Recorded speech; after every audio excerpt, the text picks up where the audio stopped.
I've never liked quiet streets. Even after a year on the force, there's something about empty suburban roads that makes the hair on the back of my neck stand up. Maybe it's the stillness. Maybe it's the way the houses sit there, too perfect, too silent, like they're watching.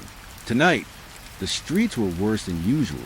A thin fog hugged the pavement, curling around streetlights, muting their glow. My cruiser's engine hummed under me, steady but small, almost fragile in the thick silence. I drove slowly, letting the tires roll over wet asphalt. The soft splash of water, the only sound besides my radio, silent except for the faint static. I kept telling myself it was nothing. Rookie nerves, that's all. First late-night patrol in a quiet neighborhood. And I'm already imagining things. I stare at the houses, the neat lawns, the dark windows. Every so often, a curtain would twitch. But maybe it was just the wind. Maybe I was imagining that, too. Then the call came. My radio crackled, sharp and sudden.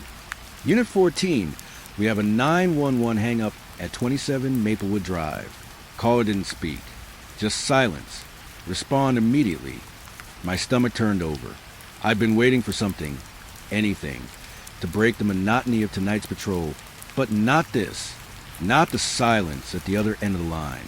I flicked on my sirens, just a little more to announce my presence than to make noise. The streets didn't change. They were still too quiet, still too perfect. I rolled down my window. The fog slipped inside the car like smoke. It smelled like wet leaves, cold earth, and something I couldn't place, something sharp, metallic. My hands tightened on the wheel. I've learned that instinct on patrol doesn't lie. Even when your mind wants to. Something felt wrong here. Maplewood Drive stretched ahead. All identical houses, neat fences, and darkened windows. The streetlight closest to me flickered once, then went out. My headlights caught the outline of a swing in a yard. It creaked in the fog, moving slightly, though there was no breeze. I blinked, trying to shake the image from my mind, but it didn't stop. I parked in front of 27. The house was unremarkable. Brick, white trim, and a single porch light flickering weakly. I stepped out, the fog curling around my boots. The world felt softer, quieter, like the sounds were muffled under a thick blanket. I called out, "This is Officer Daniels. Is anyone here?" "Dispatch, I'm at the location." My voice sounded too loud, like it didn't belong in this stillness. No answer. I approached the front door slowly, my flashlight cutting a thin beam through the fog. I noticed the door was slightly ajar. Not wide open, just enough to let something or someone slip through. My heart rate picked up. I told myself to breathe. This is routine, I whispered in my head. Routine. I stepped inside. The air smelled stale, faintly of decay. Not fresh decay, but old, lingering decay, like something had been left to rot and nobody noticed. The living room was empty, furniture covered with sheets, shadows pooling in the corners. The silence pressed against my ears. I tried to shake it off. Houses get abandoned, I told myself. Kids move away, parents leave. But then I noticed the blood. A thin smear along the edge of the hallway floor, dark in a flashlight beam, leading further inside. I followed it. It wasn't much. Not a lot of blood. Just enough to make your stomach drop. I whispered a warning into my radio. Unit 14, I have a possible domestic at this location. Blood trail inside. Requesting backup. The static crackled back. Copy, Unit 14. Backup en route. I kept moving. The blood led to the staircase. I hesitated. I've climbed stairs before on calls like this. Most of the time, it's nothing. Sometimes it's worse. My flashlight beam caught something at the top. A shadow, maybe, or just a trick of the fog drifting through the window. I couldn't tell. Then I heard it. A soft, wet sound, like breathing or crying. My heart jumped into my throat. I froze, listening. Nothing else. The house seemed to exhale, and the sound disappeared. I told myself it was probably the pipes. Old houses do that. Old houses make noise. My flashlight trembled slightly in my hand. I stepped up the stairs slowly, each creak loud in the silence. My boots left wet prints on the carpet. The hallway stretched ahead, longer than it should have. Like the house had changed while I wasn't looking. A room at the end, slightly open. The smell was stronger here, sharp, metallic. My stomach turned. Inside, the room was empty except for the window. The fog pressed against it from outside, white and thick like smoke. I noticed scratches along the windowsill, deep and frantic, as if someone had tried to claw their way out, or in. I didn't know which. Then I heard the phone, not my radio, not my cruiser. The house phone, ringing softly, insistent. I froze. Nobody should be here to answer it. The blood, the scratches, the silence, and now this. I walked toward it. Each step felt heavier than the last, like the fog had wrapped itself around my legs. I picked up the receiver. Nothing, just static. Then a whisper, so soft I almost didn't catch it. Help me. My hand shook. Who's there? I whispered back. The line went dead. The phone clattered onto the floor. I spun around. The room was empty. The shadows pooled in the corners. My flashlight flickered. I tried to steady my breathing. I told myself to call for backup again. I told myself this is just nerves, just rookie mistakes, just imagination. But then I saw the mirror. I hadn't noticed it before. A small, cracked mirror hung on the wall near the door, and in it, behind me, was a figure. I spun, flashlight swinging. Empty hallway, just the shadows. My heart thumped in my chest, loud, frantic. I glanced back at the mirror. Nothing. I stepped back. Something scraped across the floor behind me. Just a soft, wet drag. I spun again. Nothing. I could hear my own breathing. Too loud, ragged, echoing in the hallway. I told myself it was a fog. The house settling. The wind. I told myself it was nothing. And then the whisper again. Not from the phone. Not from anywhere I could pinpoint. It was inside my head. Don't leave. I froze. My hands gripped the flashlight. So hard it hurt. My legs felt like they belonged to someone else. I wanted to run, to get outside, to the safety of my car, to the hum of the engine, to the sound of anything alive. But I couldn't move. I turned back toward the stairs. The hallway behind me stretched further than it should have. The door I came through seemed farther away, smaller. The fog pressed inside the room like a living thing. My flashlight flickered again, and I realized the blood trail. I had lost it. It didn't continue up the stairs. It was gone, like it had never existed. I called into my radio again, voice shaking. Unit 14 to dispatch. Something's wrong here. Backup? I need backup now. Static. Then a click. Nothing. I took a step toward the door. Another whisper, soft and frantic. Stay. I swallowed. My throat felt tight. The house had changed.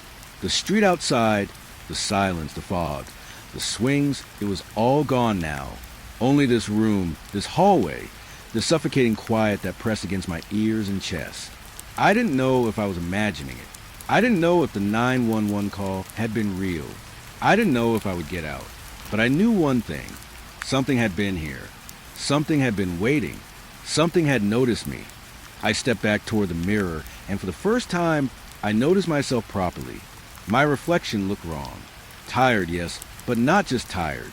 Empty, hollow, and in the reflection behind me, a shadow lingered, just beyond the edges of the glass, impossible to see directly, moving just enough to remind me it was there. I wanted to scream. I wanted to run, but my legs wouldn't move. The whisper came again, louder now, insistent, urgent. Don't leave. And I realized, as the fog seeped in the door, curling around my boots, that maybe leaving wasn't an option. I had driven through quiet streets tonight, thinking they were safe, thinking the silence was nothing. I had been wrong. And whatever was here in the shadows, in the fog, in the silence, it had been waiting for me. I don't know how long I stood there, staring at that cracked mirror, listening to the whispers that weren't there, feeling the fog wrap around me like a living thing. I don't know if anyone was coming. I don't know if I would make it out. All I knew was that quiet streets hide their secrets well. And tonight, I had found one. The alley came into view before I even realized I had turned down it. It wasn't on any of my maps, or at least not clearly. Narrow, overstuffed with dumpsters and garbage bags. The kind of place kids swear is haunted but adults ignore. The fog had thickened since the call, curling between the brick walls, muffling the sounds of the city behind me. My boots crunched softly against wet concrete as I stepped in, flashlight in one hand, radio in the other. I told myself it was nothing, just a routine check. Follow up on the 911 call. Nothing more. But something about the way the shadows stretched along the walls made my stomach tighten. Each corner I passed seemed deeper than it should be, darker than it should be. My flashlight beam jittered over broken bottles and puddles, reflecting little shards of the streetlights above. I thought I heard something first when I reached the halfway point. A faint noise like shuffling. Not loud, not threatening, at least not yet. Just wrong. My pulse picked up. I stopped, held my breath. Every instinct screamed that I should turn around, that the shadows had noticed me. Nothing. I shook my head, whispered, "It's just the wind." Old garbage. Rats. I tried to move again, but the feeling didn't leave. Behind me, the alley stretched empty, yet I couldn't shake the sensation of being followed. The way the air seemed to shift around me, subtle, like a finger brushing the back of my neck. I told myself I was imagining it. Everyone imagines things in the dark, right? But then the sound came again.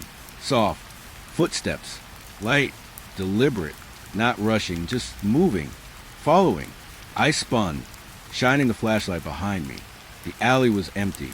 Just brick walls, dumpsters, and the fog curling around the edges. My heart hammered against my ribs. I whispered into my radio, "Unit 14? I think something's following me." Over. The static answered back. Nothing else. I took another step forward. The footsteps followed. I froze, gripping my flashlight so tight it hurt.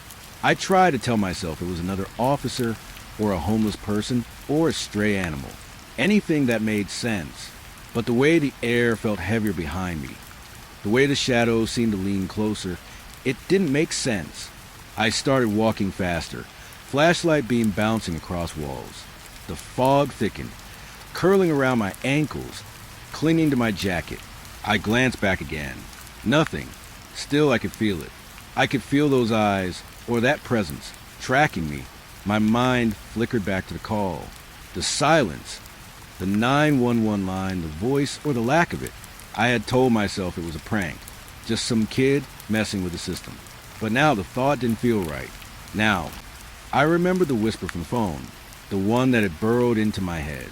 "Don't leave." The words echoed in my mind as if they had been spoken again. Soft, insistent, waiting. I reached the far end of the alley. A chain-link fence blocked the way, twisted and rusted. Beyond it, another street stretched, just barely visible through the fog. I swore I saw a figure there, at the edge of my flashlight's beam. Something thin hunched, almost blending with the fog. I blinked. It was gone. I took a deep breath, tried to steady my shaking hands. Maybe it was a trick of the light. Maybe it was my mind. But when I heard the soft, dragging sound again, I knew it wasn't imagination. Something was there, moving behind me, just far enough to stay unseen, just close enough to make my stomach drop. I remember my training. Breathe, observe, call it in. I fumbled with the radio. My fingers slipped on the buttons. The static was louder now, crackling like the walls themselves were whispering. Dispatch. I need backup. Something's in the alley with me. Please. My voice shook. I swallowed hard. Try not to think about how alone I really was. The street beyond the fence promised safety, but the fog swallowed it like a mouth opening wide. My boots scraped against wet concrete as I moved. And then I heard it again, a whisper this time, softer, closer. "Don't leave." I froze. My flashlight wavered. The fog twisted, almost alive, curling around my legs like cold hands. I wanted to run, but my feet felt glued to the ground. My breath came in short bursts. I tried to make sense of the shadows, of the alley, of the sound that wasn't supposed to be there. I forced myself to move, one slow step at a time. My flashlight caught the dumpsters, the peeling posters on the walls, the shattered glass. Every detail painfully real, painfully normal, except for the creeping dread that something wasn't supposed to be normal. Something was waiting. Something had been waiting for me. The figure appeared again, just for a moment, near the fence. Thin, shrouded in fog. Almost human, but not quite. I blinked and it vanished. My pulse surged. My throat tightened. I whispered to myself, trying to regain control. It's just a shadow. It's just fog. It's just nothing. But the nothingness didn't answer. The nothingness moved. The alley seemed longer now, stretching beyond the limits of my memory, beyond the reality of the map in my head. Every corner I rounded seemed to lead to another, and I couldn't tell if I was moving forward or being pulled deeper. The dragging sound followed, rhythmically, just behind me, echoing the walls like the alley itself was alive. I remembered the stories. You hear them on the streets. Shadows in the alleys. Whispers you can't explain. People vanishing where no one should vanish. I told myself I didn't believe them. I told myself it was my rookie imagination, my nerves, but the truth pressed against me, heavy and undeniable. Something was here. Something followed, and it knew my name, though it hadn't spoken it. The fog parted slightly, revealing a trash bin tipped over. Something dark slithered underneath it, moving in a way that shouldn't be possible. My stomach churned. I shined my light directly at it. Nothing, just shadows, but the air shifted. I could feel it, breathing, patient, deliberate. I stumbled forward, heart hammering. Try not to look back, try not to hear it following. The footsteps, or dragging, kept pace. Every time I turned, there was nothing. Every time I blinked, the shadows seemed to stretch just a little closer. I reached the end of the alley. Another street, dimly lit. Fog curling into the corners. Relief should have come, but it didn't. The whisper came again, soft, like someone speaking through. Whoa, don't leave. I froze. The words were inside my head this time. Not my radio. Not the environment. Inside my skull. My body trembled. I wanted to scream, but no sound came. My throat felt like stone. I forced myself to move forward, careful, deliberate. I didn't want to look back. Every instinct screamed that whatever was there didn't want to be seen. It wanted me to feel it, to know it was there, to be afraid. The street seemed normal, dim, foggy, wet asphalt reflecting the streetlights. But the feeling of being followed didn't leave. I glanced over my shoulder. The alley was empty. Shadows hung where they should, dumpsters lined up. But something lingered beyond the fog, just at the edge of perception, waiting, patient, knowing. I walked faster. My boots splashed through puddles. The city noises were faint, muted by the fog, distant but real. And yet, the alley had left a mark. The dragging sound echoed in my head. The whispers echoed in my mind. And every step I took, I could feel it. Watching, following, never leaving, even when I wanted it gone. I realized then, standing in the middle of a dim street, that I had crossed a line. Somewhere back in that alley, reality had shifted. The fog, the shadows, the whispers, they weren't just tricks anymore. They were real. They were patient. They were waiting. And I didn't know if I would ever walk back through that alley again. All I knew was that echoes follow you. Sometimes in alleys. Sometimes in your head. And sometimes, if you're unlucky, they never stop. I stood at the edge of the property, staring at the house like it had grown out of the fog itself. Boarded windows, peeling paint, sagging porch. It looked like it had been empty for years, but the air around it smelled sharp, alive, like it had been waiting for someone to walk in. My hands tightened around the flashlight. I told myself it was just another abandoned house, nothing more. That didn't make my stomach stop twisting. I stepped onto the porch. It would groan beneath my boots, each creak echoing louder than it should have. I tried to tell myself it was just old wood, nothing supernatural.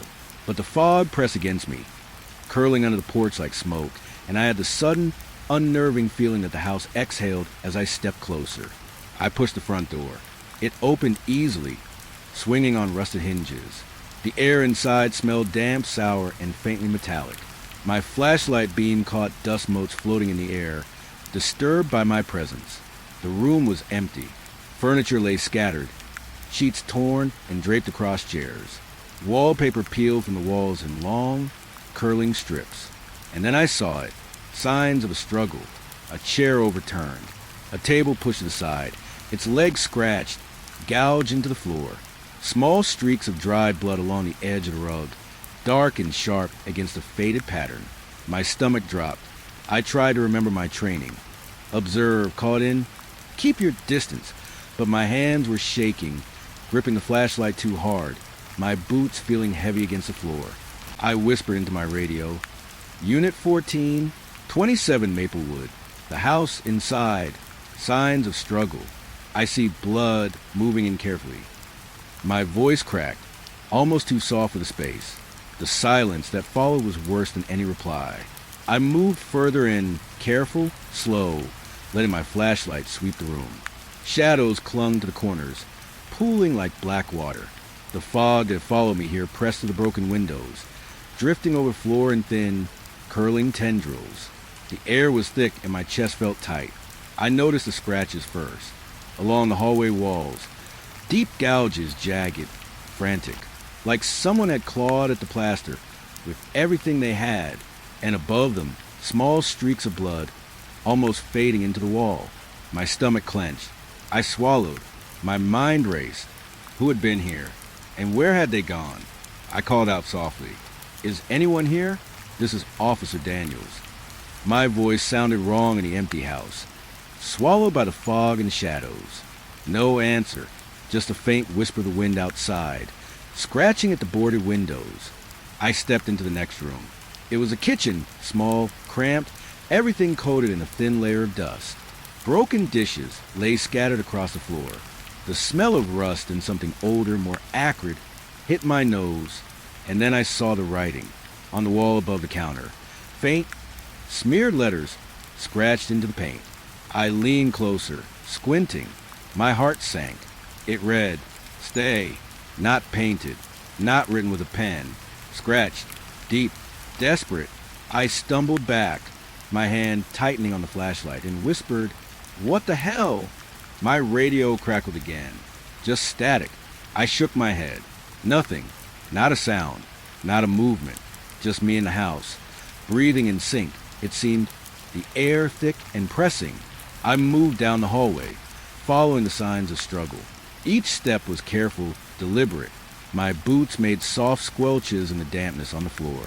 The walls seemed to close in, narrower than they should have been. The fog curling around me like fingers. My flashlight flickered, and for a moment I thought I saw a movement in the corner of my eye, a shadow darting from one room to another. I spun, beam swinging, empty, but the sense of being watched was stronger now. Every hair on my neck stood on end. Every instinct screamed at me to leave, but I couldn't. Something had been here. Something had been waiting. I entered what had once been a living room. The fireplace was filled with ashes, cold and black. The furniture had been overturned, sheets ripped, and in the corner, a small notebook lay open, pages torn and soaked through. I knelt, careful not to touch anything more than I had to. The pages were filled with frantic scribbles, words overlapping, some almost illegible. But one phrase kept repeating, I see you. I'm here. Don't go. My stomach lurched. The handwriting was small, tight, tense, like the person had been writing with every ounce of fear in them. My flashlight caught a shadow along the far wall, longer than it should have been, bending, stretching in a way that felt impossible. I blinked. It vanished. I told myself it was the fog, the reflection of the light, anything but what I thought it was. But the air felt heavier now, thick, pressing against my chest. I felt the presence again, watching, patient, waiting, not hiding, just observing. I moved toward the staircase. Dust floated in the beam of my flashlight. Each step creaked under my weight. Upstairs, the hallway stretched out before me, lined with doors, all slightly ajar. The feeling of being watched grew stronger. Every corner seemed to hold a shadow that wasn't a shadow.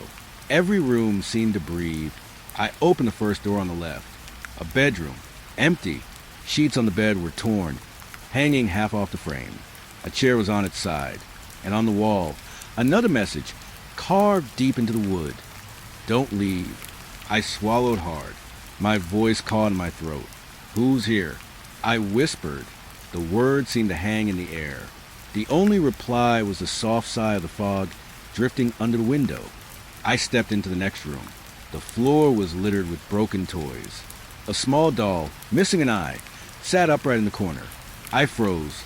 The doll's head was tilted, just slightly, as if it had been watching me the whole time. I shook my head, telling myself it was nothing, just a toy, but my pulse hammered, and the sense of being observed intensified. The final room at the end of the hallway was the worst. A thin layer of water covered the floor, reflecting the faint light from my flashlight in chaotic patterns. In the center, the floorboards were scratched in a circle, like something had been dragged, spun, fought. And in the middle, a single shoe, small, adult or child. I couldn't tell. Bloodstained. I knelt beside it, stomach twisting. My mind raced with every possible explanation. Someone had been here. Someone had fought. And now they were gone. The house swallowed them. The shadows held them. I could feel it. I turned slowly, shining my light across the room. The walls seemed closer than they should have been. The ceiling lower. The fog curling in tendrils along the floor. And then I saw movement. Just a flicker. A shadow in the corner. My heart leapt. I called out again, voice shaking. Police, I need anyone here to respond. The sound echoed back at me. No answer. Just a shadow, just a fog, just the oppressive sense that I was not alone. I backed toward the door. Every instinct screamed at me to leave. The house pressed in, walls breathing, shadows watching. My flashlight flickered again, and for a moment, I thought I saw a figure standing just beyond the beam. Thin, watching, not moving, just waiting. I stumbled back, hand on the doorknob, but the presence stayed. It didn't move away. It didn't retreat. Just observed. Patient, silent, knowing. I forced myself to step outside. The fog was thick on the porch, curling around my boots. The air felt lighter out here, but the memory of the house followed me. The scratches, the blood, the whispers echoing my mind. I realized then that I would remember this place forever. Not just the house, not just the signs of struggle, but the feeling of being watched, of something patient, waiting, knowing, in the corners of empty rooms. The city lights beyond the property seemed distant, faint, unreal. I wanted to move toward them, towards safety, but the memory of the house lingered, pressing against my thoughts. The whispers had followed me, soft, insistent. Don't leave. And I knew, even now, that it had not been lying. Something had been here. Something had watched me. And somewhere in the shadows of that abandoned house, it was still waiting. The radio in my cruiser crackled again, just static like it always did at night. But this time it felt different, thicker, closer. My hands tightened around the wheel, knuckles white, and I realized the unease I'd carried since the first call hadn't left. It had only grown, curling around my chest, a weight I couldn't shake. I tapped the mic. Unit 14, dispatch, you copy? The static answered. Then a voice, soft, faint at first, like it was far away. I froze, my heart stopping. You shouldn't be alone, it said. I dropped the mic. My pulse surged. The voice wasn't over the radio. It was in my head. I swallowed hard, trying to steady my shaking hands. Who's there? I whispered, though I knew there would be no reply. You know, the voice said, calm, familiar. A name I hadn't said in months slipped into my thoughts. My full name, like it had been whispered over my shoulder. I slammed the car into park, boots hitting the wet pavement. The night outside my window fell heavier, thick with fog curling low over the streets, as though it had followed me here. I shook my head. I was imagining it. Rookie nerves. Stress. That's all. But the way the voice had said my name, it knew. I grabbed the mic again. Dispatch. I'm receiving interference. My voice trembled. Static and someone speaking. I don't know who it is. The voice laughed softly. Not a cruel laugh, but knowing one. You can't escape me. I froze. That laugh, it wasn't prank. Not someone calling in. Not another officer. It was something else. Something patient. Inside my mind. Inside my thoughts. I tried to drive. Headlights cut through the fog. reflecting off the slick pavement. Every street looked the same. Familiar, yet wrong. Shadows moved in ways they shouldn't. I saw them in the mirrors, shifting with impossible angles. And the voice, always there, soft, patient, knowing. You remember her, it said. I gripped the wheel. My chest ached. Who is this? What do you want? You know. It was true. I did know. Memories I tried to lock away, tucked behind training and duty, surfaced now. The things I'd seen, the mistakes I'd made, the calls I couldn't forget, the screams, the silence that followed. You can't hide from me, the voice whispered. My own thoughts echoed it back, louder. My hands shook, gripping the wheel. I told myself to breathe. Rational thought, focus, control. But the fog outside, the radio static, the voice they pressed in tight, suffocating. I parked the cruiser at the side of the road, far from streetlights. The fog clung to the car like a living thing, sliding over the hood and windshield. I tried to call dispatch again, but the line was dead. My phone? Dead. Battery gone. Signal gone. Just me, the fog, and the voice. I'm still here, it said, as if reading my mind. I shook my head. My training told me to stay calm. My body refused. I fumbled with the radio, flipping switches, turning knobs. Static. Nothing. Then the voice again. Close, whispering, intimate. Do you remember what you did at Maplewood? My blood ran cold. I couldn't answer. I wanted to. I wanted to scream, to beg, to tell anyone what I'd seen. But the voice knew everything. Every thought I had tried to bury. Every misstep. Every fear. Every corner of my mind lay bare. I know your thoughts, it said. I know where you hide. I know who you are when nobody is watching. I gripped the wheel so tight it hurt. My breath came in short bursts. I wanted to flee, to drive, to leave the fog, the streets, the voice behind. But every turn, every move, the voice followed. Inside my head, outside in the fog. Every street, every alley, every darkened corner. Its presence lingered. You can't leave, it whispered. I wanted to argue. I wanted to tell it was wrong, that I could just drive away, that this was impossible. But the more I thought it, the more the air pressed in, heavy, thick, like the fog itself had weight, and I knew it was telling the truth. I remembered the 911 call, the silence, the house, the alley. Everything had led here. Everything I had brushed off, rationalized, now pressing like a living thing. And the voice had been there all along, waiting, watching, listening. You thought it ended, it said, but it never ends. The words cut deeper than any memory, prying open corners of my mind I hadn't visited in years.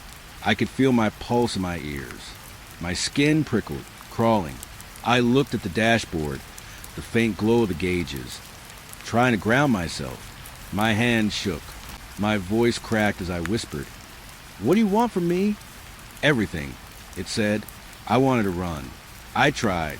Foot on the gas, tires skimming over wet asphalt. The street stretched before me, familiar yet distorted. Fog pressed close to the windows, over the hood, curling around the tires. The voice laughed softly, not cruelly, not angrily, just knowing. "You can't escape," it said. "I'm with you." Every mirror I passed reflected the fog, the street, and sometimes me, and sometimes just behind me, a shadow I hadn't noticed before. Almost human. Almost. Waiting. Patient. Silent. Watching. I tried call out. To anyone. But my voice came out weak, hollow, swallowed by the thick, suffocating night. The radio in my hand crackled. Static swallowing my words. The voice whispered again. "You know why you're here. You know what you did. You know who you failed."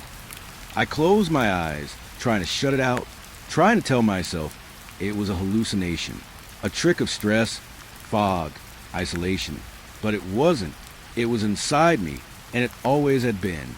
The memories I'd buried, the calls I'd failed to answer, the people I couldn't save, all of it stitched together into something alive, something patient, something that could speak directly to my thoughts.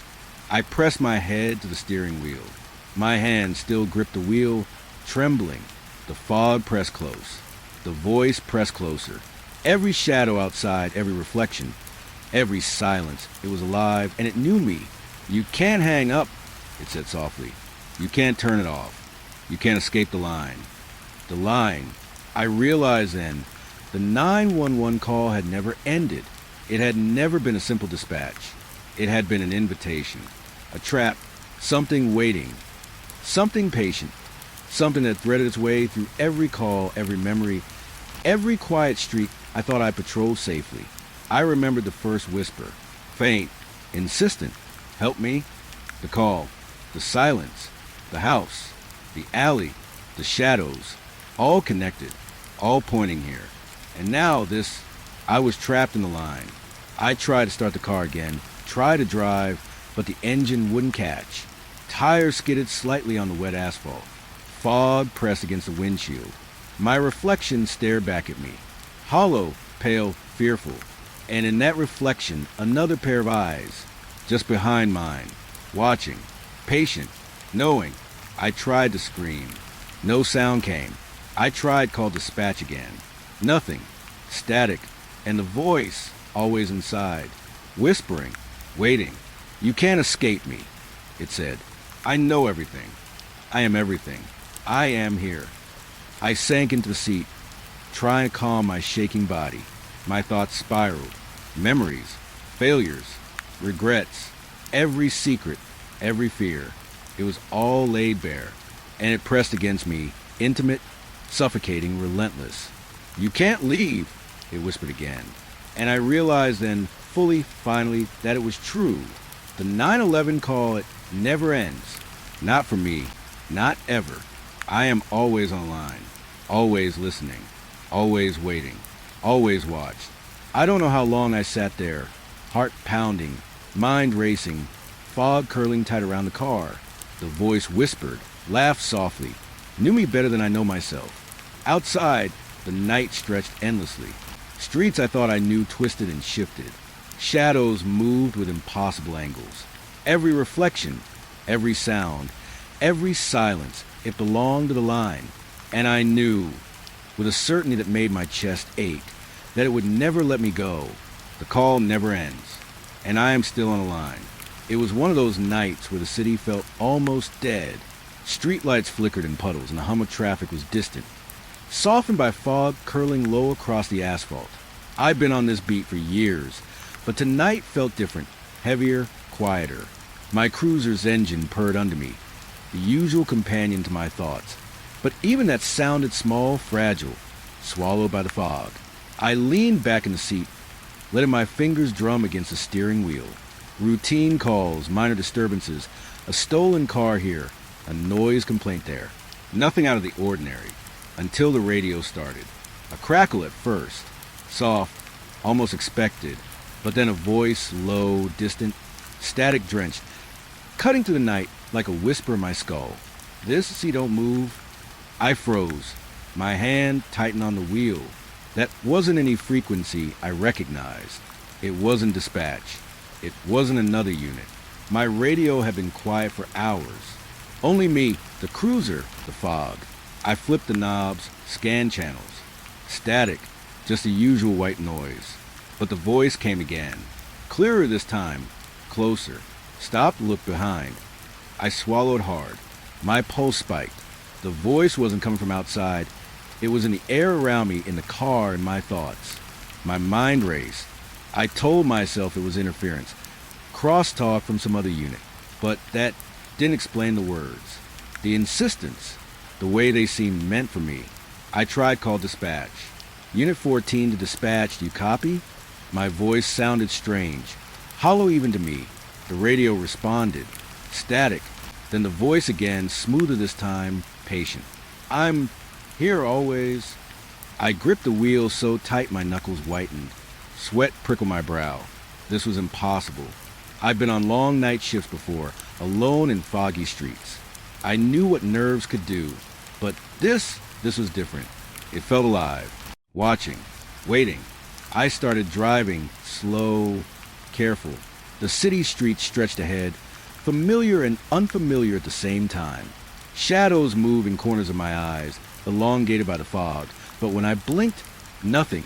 Every instinct told me to turn around, to call it in, to get somewhere bright, safe. But my mind was racing too fast. Try to figure out if I was imagining things. And the voice followed. Don't ignore me. I tried scanning the channels again. Everything normal. No traffic, no interference, no stray transmissions. Yet it persisted. Patient, insistent. Words crawling through the static. Slow and deliberate. My stomach twisted. My heart raced. I felt like a puppet being pulled by some unseen hand. Every nerve on edge. I thought about my partner, about my training. Over years on patrol, you see a lot. Most things you can explain. But some nights like this, you can't. Things don't follow rules. Things wait. I reach an intersection. Headlights cutting through the fog. The streetlight above flickered once, twice, then went dark. I slowed, gripping the wheel, trying to ignore the voice but failing. The words seemed to know me, to know the streets I patrolled, the routes I took, the corners I lingered at when no one was watching. Left now or... I froze. My eyes darted left, right. Scanning, empty streets. Wet asphalt reflecting my headlights. But the hairs on my neck stood on end. Every instinct screamed that something was here. Something I couldn't see. I shook my head, trying to steady my thoughts. I'm a veteran. I've been alone on worse nights. Fog, isolation, bad calls. I can handle it. But my hands wouldn't stop trembling. And the voice, it waited, patient, unrelenting. I remembered a call months ago. Late shift, a man reported a break-in. When I arrived, the house was empty, not a trace of anyone. I thought it was just a prank, a misunderstanding. But now, I wondered maybe it had been the same. Maybe it had been listening, patient, learning. The static changed then, growing thicker like it was breathing. I blinked, and my vision seemed sharper, clearer. The streets looked wrong. Shadows not matching the shapes of buildings. Faint movement at the edges of my headlights. A figure? A trick of light? I couldn't tell. I see you. My pulse jumped. The voice had shifted. Intimate now, personal. Not random chatter. Not interference. Me, alone in my cruiser. Streets empty, fog heavy, and it knew me. It knew me. I pulled over, slamming the car into park. My hands shook. Flashlight unnecessary, but I held it anyway, letting the beam cut through the fog. No one there. Nothing visible. Just static. The faint voice curling around the car. Inside my head, pressing in. I tried to call dispatch again. Nothing. Just static in the voice. Always listening. I leaned back in the seat, breathing hard. Years on the job, I've heard things, seen things. But this was different. It wasn't a threat I could measure, a criminal I could chase, a prank I could report. This was personal, patient, and it was everywhere, nowhere, inside my head and outside, wrapped around the streets like the fog. I remember my first night on patrol, rookie nerves. The city had seemed enormous then, dangerous, alive. Now it seemed smaller, tighter, trapped, the fog pressing close, the static curling around me like smoke, and the voice whispering, knowing. I could feel it in every thought I tried to push away, every memory I tried to ignore. The words came again, slow, deliberate, curling through the static. Don't drive alone. I swallowed hard, tried to tell myself it was a trick, that I was overthinking, imagining. I've been on the road for years. I know the patterns. I know the streets. But the voice, it didn't care about streets. It cared about me, my fears, my thoughts, my mistakes. I turned the car around, tires hissing over wet asphalt, trying to get back to the station, back to normal, back to safety. The fog pressed against the windshield, thick, unyielding. And the voice always followed. You can't escape. I glanced at the side mirrors. Nothing. The street stretched on, familiar landmarks passing. Yet every shadow seemed to twist at the edges of my vision. Every darkened alley a shape waiting, patient. The words seeped into me, knowing everything, probing, testing. I reached a stretch of street, with no lights. The darkness seemed to cling, thickening, pressing in. The static grew louder, the voice clearer, almost conversational now, intimate, personal. You remember the boy? I froze. My hands gripped the wheel. My throat closed. The memory, a call I'd never spoken of, a boy I couldn't save, a scream I couldn't forget. It pressed in, sharp and real, like the voice had reached into my mind and pulled it into the present. I blinked.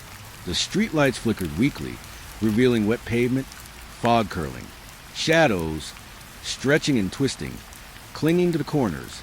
The voice whispered again, I know everything. I swallowed. My pulse rattled in my ears. Years on the force. I've seen death, fear, desperation. But this was intimate, creeping, inside, patient, watching, waiting. I wanted to get out, to leave, to drive anywhere else. But the fog closed in. Every turn I took, every street I followed, the voice stayed. Inside my head. Outside. Patient. Whispering. Knowing. Waiting. I stopped at a familiar intersection. Headlights cutting through the fog, illuminating the wet asphalt. My reflection stared back at me in the side mirror. Hollow. Tired. Afraid. And behind it, just behind, a shadow, stretching, patient, impossible. I leaned back, taking deep breaths. Tried to focus. Tried to remind myself it was just a voice. Just static. Just fog and nerves and too many late nights. But the memory of the boy, the scream, the voice whispering it back, it was too real, too present. You can't leave, it said. I gripped the wheel. Sweat slicked my palms. Every instinct screamed to run, to drive, to escape. But I couldn't. Not really. Not from this. Not from a voice that knew me, that had been following me all along. Patient, patient, patient. The fog pressed closer. The static hissed. And the voice, intimate, personal, waiting, whisper my name. I realized then, fully, finally, that no street, no light, no station, no dispatch call would save me. I was alone. And the radio never stopped listening. The voice was still there. And it knew me. The call had seemed routine at first. Disturbance in the neighborhood. Nothing out of the ordinary. Kids yelling, maybe a fight, maybe nothing at all. I reminded myself to stay sharp but calm. As always, fog had begun rolling in low, curling along the asphalt like it had a life of its own. Streetlights cut thin slices of yellow through the mist, nothing more. My cruiser's engine hummed softly under me, familiar and steady. I clutched the wheel, listening to the hum, listening for anything out of place. When I reached the street, it was empty. Nothing moved. No shouting, no commotion.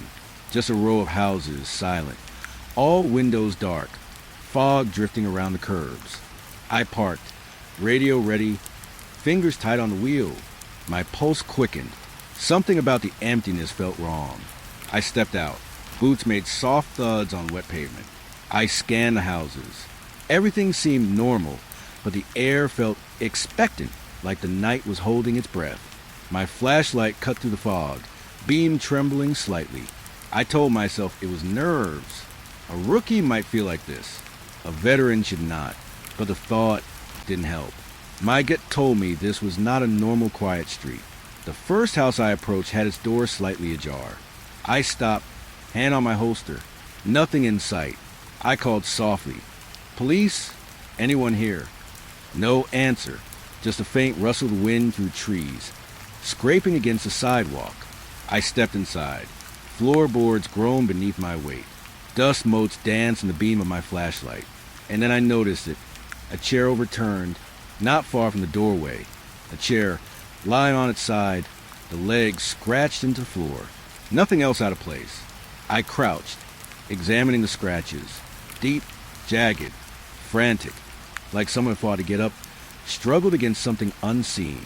I stood, flashlight sweeping the room. Everything else seemed normal, but the scratches, they didn't align with anything. No furniture had been moved. No visible sign of struggle besides that single chair. My stomach tightened. I whispered to myself, just nerves, just the fog playing tricks. I moved to the next room. Same story. Floorboard scuffed. A lamp knocked over, glass broken, but nothing else. No signs of anyone, no footprints, no blood, nothing. And yet, the room screamed a disturbance, of a presence that had been there moments ago and vanished without a trace. I called dispatch. Unit 14, 27 Maplewood. Possible disturbance. Scene appears empty, but signs of struggle present. My voice sounded hollow, even to me. Static answered. Then nothing. I turned, flashlight sweeping the hallway. The shadows felt alive, curling in corners, stretching along the walls. I thought I saw a flicker at the far end. Movement? Impossible to tell. I froze, letting my breathing slow. Just nerves, I told myself. Just fog, shadows, imagination. I stepped back into the main room. The chair on the floor. Scratches still jagged across the wood. I blinked. For a moment, it looked different. Not moved exactly, but less chaotic. Less frantic. Like someone had cleaned it up slightly. Impossible. I hadn't moved anything. No one had. I shook my head, heart racing. The air felt heavier, denser. My flashlight caught a dark streak along the wall. Something I hadn't noticed before. I stepped closer. It was faint, almost like a smear. I ran my finger along it. Nothing, just paint. And yet, the impression of movement, of life, remained. I backed away. The room, the house, felt wrong. The fog outside pressed against the windows, curling and thickening like it was alive. My pulse thumped in my ears. My hand shook slightly on the flashlight. I reminded myself to stay calm. Observe. Report. That's all. I moved to the kitchen. Broken dishes littered the floor. A chair tipped against the wall. I knelt, examining the marks. Faint footprints. Barely visible, but there, and then gone. I blinked. Footprints vanished under the dust, as though they had never been. My stomach lurched. I tried to rationalize. Cleaning crews? Maybe. Fog condensation? Maybe. But the pattern was deliberate, conscious. Someone or something had been here, and now it wasn't. I called out again. Police? Anyone here? This is Officer Daniels. My voice echoed to the empty rooms, swallowed by fog and silence. Nothing answered. No movement. No sound. Just a faint hum of the heater kicking on somewhere deep in the house. I moved toward the stairs. Each step creaked beneath my boots. Dust rose from the old wood, catching in the beam of my flashlight. Upstairs, the hallway stretched long and narrow. Doors all closed. Shadows pooling in the corners. My gut tightened. Every instinct screamed at me to leave, to run, to get outside into the open fog. But something drew me forward. Something unseen. The first bedroom. Empty. Sheets on the bed, twisted. Drawers slightly open. Faint streaks on the carpet. Scratches. Signs of struggle. And yet, nothing concrete. Every mark seemed to fade the closer I inspected it. I leaned down, shining the light directly at a scrape in the carpet. Almost invisible. Impossible to trace. I blinked. It was gone. I turned slowly. Something shifted at the end of the hallway. A shadow, or another trick of the light. Impossible to tell. My chest tightened. I whispered, "It's just shadows." Just a fog. Nothing more. But I didn't believe myself. Not really. I moved to the next room. A child's room. Toys scattered. A small chair tipped over. And a drawing taped to the wall. A figure. Simple. Childlike. And underneath, words scrawled across the paper. "I see you." I dropped my flashlight for a moment, heart hammering. My hand shook. I swallowed hard, trying to catch my breath. The room was empty. The street outside silent. And yet, the feeling of being watched pressed against me, thick and immediate. I turned to leave. The hallway stretched behind me. Shadows pulled and twisted. My reflection in a cracked mirror along the wall caught my eye. Pale, hollow, afraid. And in the reflection, just behind me, a shadow impossibly thin, crouching. I blinked. It vanished. The static from my radio flickered. A faint whisper came through. Not dispatch. Not another officer.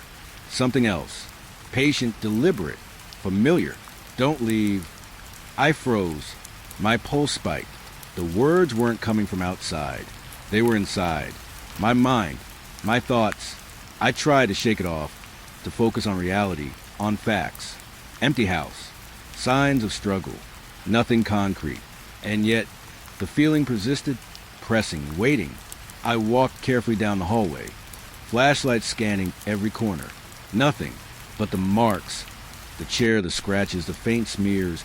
They remained, shifting subtly, vanishing under my gaze, impossible to hold on to. I touched the wall. Nothing. Cold, paint intact. But the impression lingered. Someone had been here. Something had been here. And now, gone. I reached the bottom of the stairs again. The house exhaled. If a house could exhale. Dust fell from the ceiling. Shadows shifted with a slow, deliberate patience. I wanted to leave. Every instinct screamed at me to leave. But the voice from the radio, soft, static thick, whispered again, "Stay." My hands gripped the flashlight tighter. My eyes darted around the room. Nothing. Empty. Silent. But the feeling of being watched press against me. I could feel it in my bones, in the small hairs standing on the back of my neck. Patient. Waiting. Silent. I stepped outside finally. The fog greeted me like an old friend, curling around my boots, pressing against my legs. Street lights flickered weakly. The houses along the block were empty, silent. And yet, the house, it followed me, in memory, in presence, in the weight pressing on my chest. I leaned against my cruiser, trying to breathe, trying to let reason return. A routine call, signs of struggle, vanishing evidence, nothing concrete. But the memory of the marks, the whisper, the feeling of being watched, it wouldn't leave. Not tonight, not ever. The fog shifted again. Shadows lingered in the corners of my vision.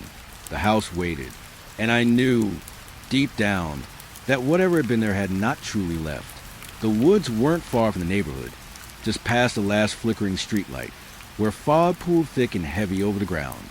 I told myself I shouldn't go in. Routine call, empty streets, nothing more.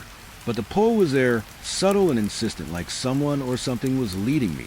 Footsteps, or whispers. I couldn't tell. I parked at the edge, engine idling.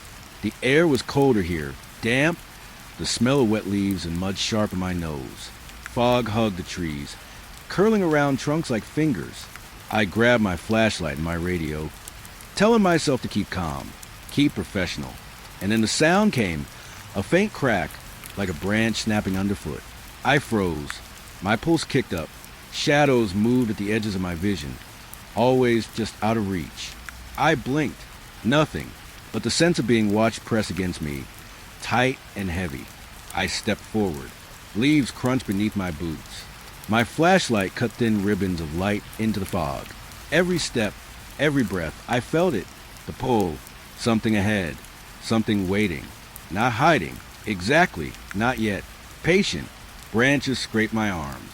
The air smelled of damp earth and decay. I reminded myself of my training.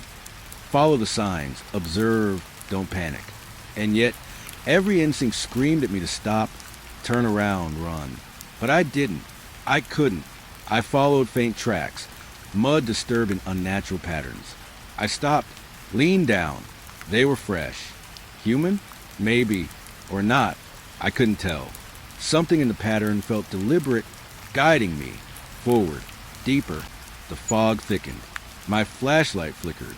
Shadows stretched and twisted, moving at the edge of my vision. Every tree seemed alive, bending just slightly, watching. I swallowed hard, told myself it was fatigue, nerves, imagination. But the hairs on the back of my neck refused to settle. I followed a low ridge, branches scraping against my jacket. There, a footprint, half washed by fog, leading me along the trail. I bent down, mud stuck to my fingers. Fresh, not my own, not anyone else I knew. It led forward. Ahead, the trees opened slightly.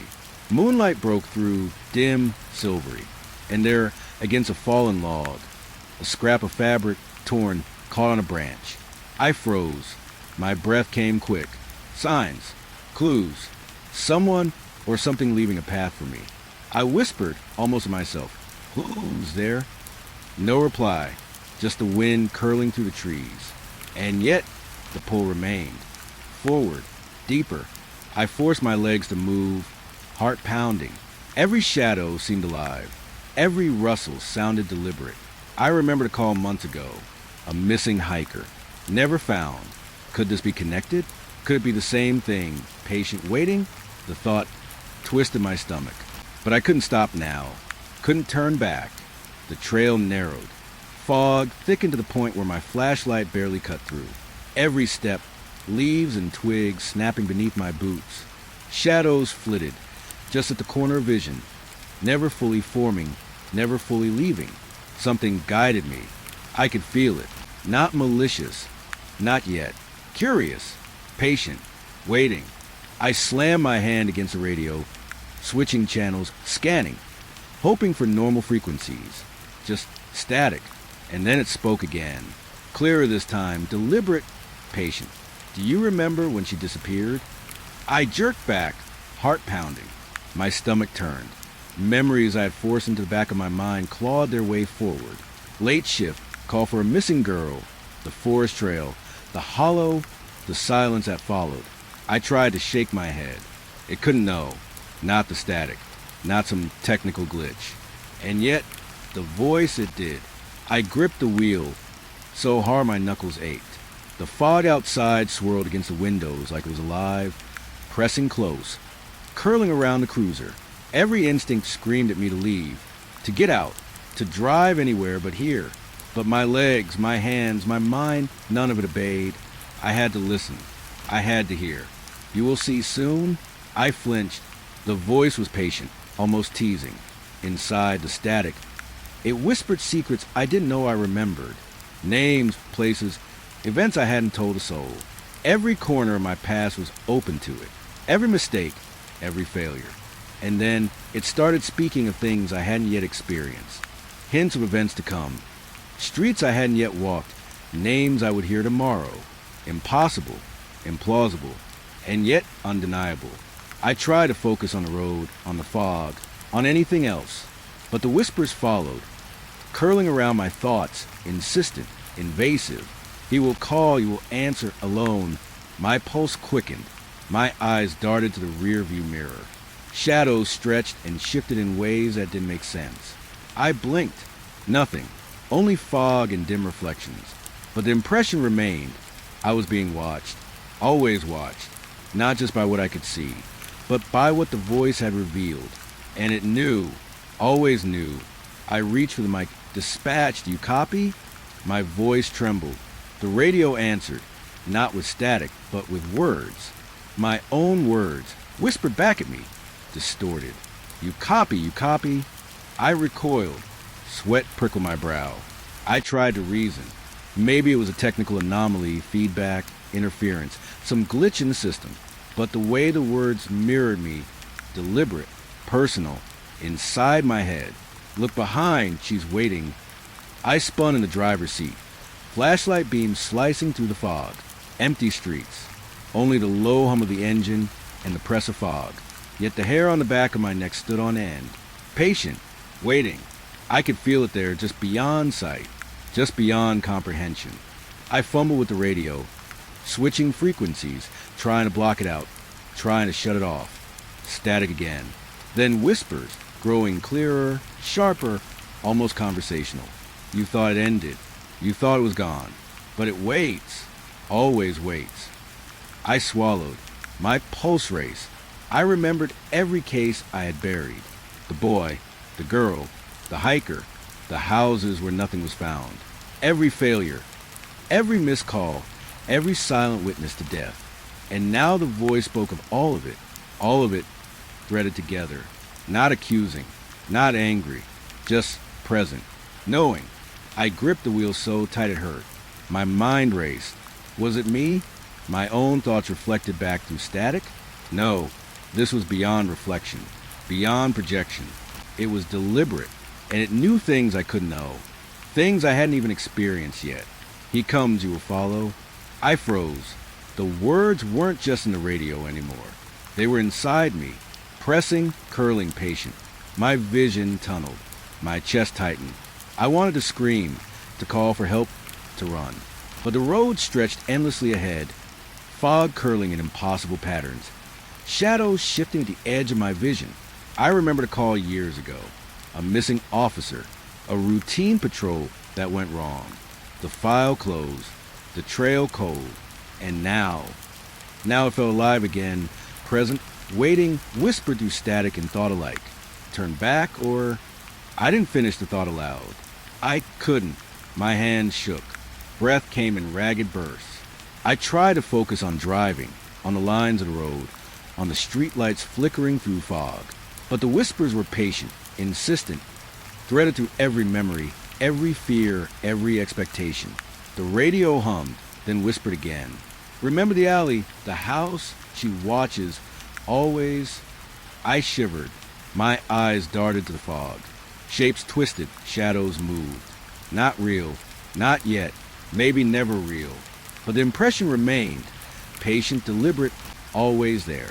I gripped the wheel with white-knuckled hands, trying to stay calm, trying to stay rational. But reason felt fragile, fleeting, inadequate. You will not sleep, not tonight, not ever. I felt my chest tighten, my pulse hammered. Memories and possibilities collided, swirling in my head. The static wasn't just sound. It was presence. It was memory. It was future. And I couldn't escape it. Not in the car. Not in the street. Not in my own thoughts. I stopped the cruiser at the side of the road. Headlights slicing through the fog. Radio still whispering. My hand shook. Every shadow seemed alive. Every reflection, every pool of wet asphalt seemed to twist with intent. I told myself to breathe, to steady, but the whispers pressed on, patient, deliberate, invasive. The boy, the girl, the street, the call, all of it waiting. I swallowed hard, tried to turn the dial, to shut it off, to change the channel. Static again. And then my own voice whispering secrets I hadn't told anyone. Secrets I hadn't admitted even to myself. My own failures, my own fears, my own doubts. Echoing back at me, distorted through the static. I leaned back, hands still trembling, pulse raging. The fog pressed close. Shadows twisted. The night pressed in. And the whispers, patient, intimate, omniscient, continued. You cannot hide, not from me, not from what waits. I pressed my head against the steering wheel. Breath coming short, shallow. My mind spiraled. Years on patrol. Hours of quiet streets. Nights of routine. And now, nothing was routine. Nothing was safe. The static had become voices. The voices knew. Past, present, future, all laid bare. I thought of every mistake, every missed call, every silent witness to fear and death. And now, I knew fully that the voice and static knew them too. And more, it was patient, waiting, watching, guiding, pulling me into thoughts I could not escape. She comes, you will follow, you cannot leave. I shivered. The fog pressed against the windows. Headlights cut thin slices into white nothingness. Shadows stretched and twisted impossibly long. And the whispers threaded through every memory, every thought, every fear, every possibility. Not shouting, not demanding, patient, knowing, intimate. I gripped the wheel until my fingers ached. I couldn't move. I couldn't run. I couldn't escape the whispers, the secrets, the knowledge threading through static and bone alike. They were everywhere, inside me, outside me, past and future all at once. You will answer, you will obey, the line never ends. I blinked. The radio hummed. The fog shifted. Shadows danced. My pulse thundered. Every instinct screamed at me to get out, to leave, to run, to escape. But I couldn't. Not tonight. Not ever. The static had become more than sound. It had become presence. It had become awareness. And I was trapped within it. I pressed my head to the wheel, tried to steady my breathing, tried to hold on to reason, to professional training, to reality. But the whispers continued. Patient, insistent, intimate, omniscient. You are not alone and you never will be. I sat there, trembling, pulse hammering, chest tight, Fog pressing against the cruiser like fingers, shadows twisting into voices. The voices continued. Past and future. Secrets and knowledge.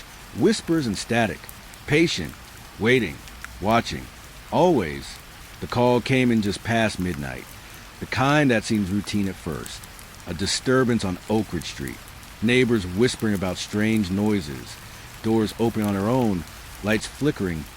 Things moving that shouldn't. My first thought was probably rats or teenagers or old wiring. I've been on the force long enough to know that most of these hauntings had simple explanations. And yet, there was something in the dispatcher's tone tonight. A subtle edge, a hesitation that made me grip the wheel a little tighter. The cruiser's engine hummed under me as I drove. Headlights cutting through fog that had rolled in from the west. The streets were quiet, almost unnaturally so. No passing cars, no late-night joggers. Not even the wind seemed to move the trees much. I thought of all the quiet nights I'd spent patrolling. The empty streets that felt safe, predictable, routine. Tonight, that sense of safety was gone, replaced by a creeping awareness that I was not alone. I passed Oak Ridge Street and slowed. Houses lined up in neat rows, their front porches dark. Most windows were black, the occasional flicker of television or a nightlight throwing strange shadows across curtains. The fog made the street feel smaller, tighter, and I couldn't shake the sensation that every house was watching me as I passed. I parked near the center of the block and stepped out. The air was damp, carrying a faint, sour smell like wet leaves and something older, deeper. My boots crunched against the pavement. From the corner of my eye, I thought I saw movement, a curtain twitching, a shadow stretching, but when I focused, there was nothing. Just a fog, curling along the curbs and around the bases of trees. I called out softly, almost reflexively, "Police, anyone there?" My voice sounded too loud, harsh, bouncing off the empty houses. A door somewhere creaked, high-pitched and slow. I froze, heart thudding. Nothing else. The fog wrapped around me like smoke, pressing against my chest. A neighbor came out then. Old man, hunched thin, clutching cane. He squinted at me. "You're the patrol, right?" His voice was low, shaky. People, they've been hearing things. At night, whispers, movements. Some say the street isn't empty when we wake up. I nodded slowly, forcing calm. "I'll take a look. Can you show me where it's been happening?" He pointed to a house halfway down the street. Brick? 2 stories, front porch sagging slightly. No lights on. Windows dark. I asked him about the noises. He hesitated, glancing over his shoulder as if the fog itself might be listening. "It moves, sometimes. From room to room. Things vanish. Lights flicker. Shadows not right." I tried to absorb it all logically. Electrical problems. Maybe a raccoon in the attic. Anxiety. Imagination. But something about his posture, the tremor in his hands, the way he avoided looking at the house, told me fear had rooted itself deep. I approached the house, flashlight in hand, senses sharp. The fog was thick now, curling around my ankles, moist and cold. Every step on the porch creaked. I paused at the door. The knob turned easily. Inside, darkness. I called out again. "Police? Anyone home?" Nothing. I stepped in. Floorboards groaned. Dust motes floated in the beam of my flashlight.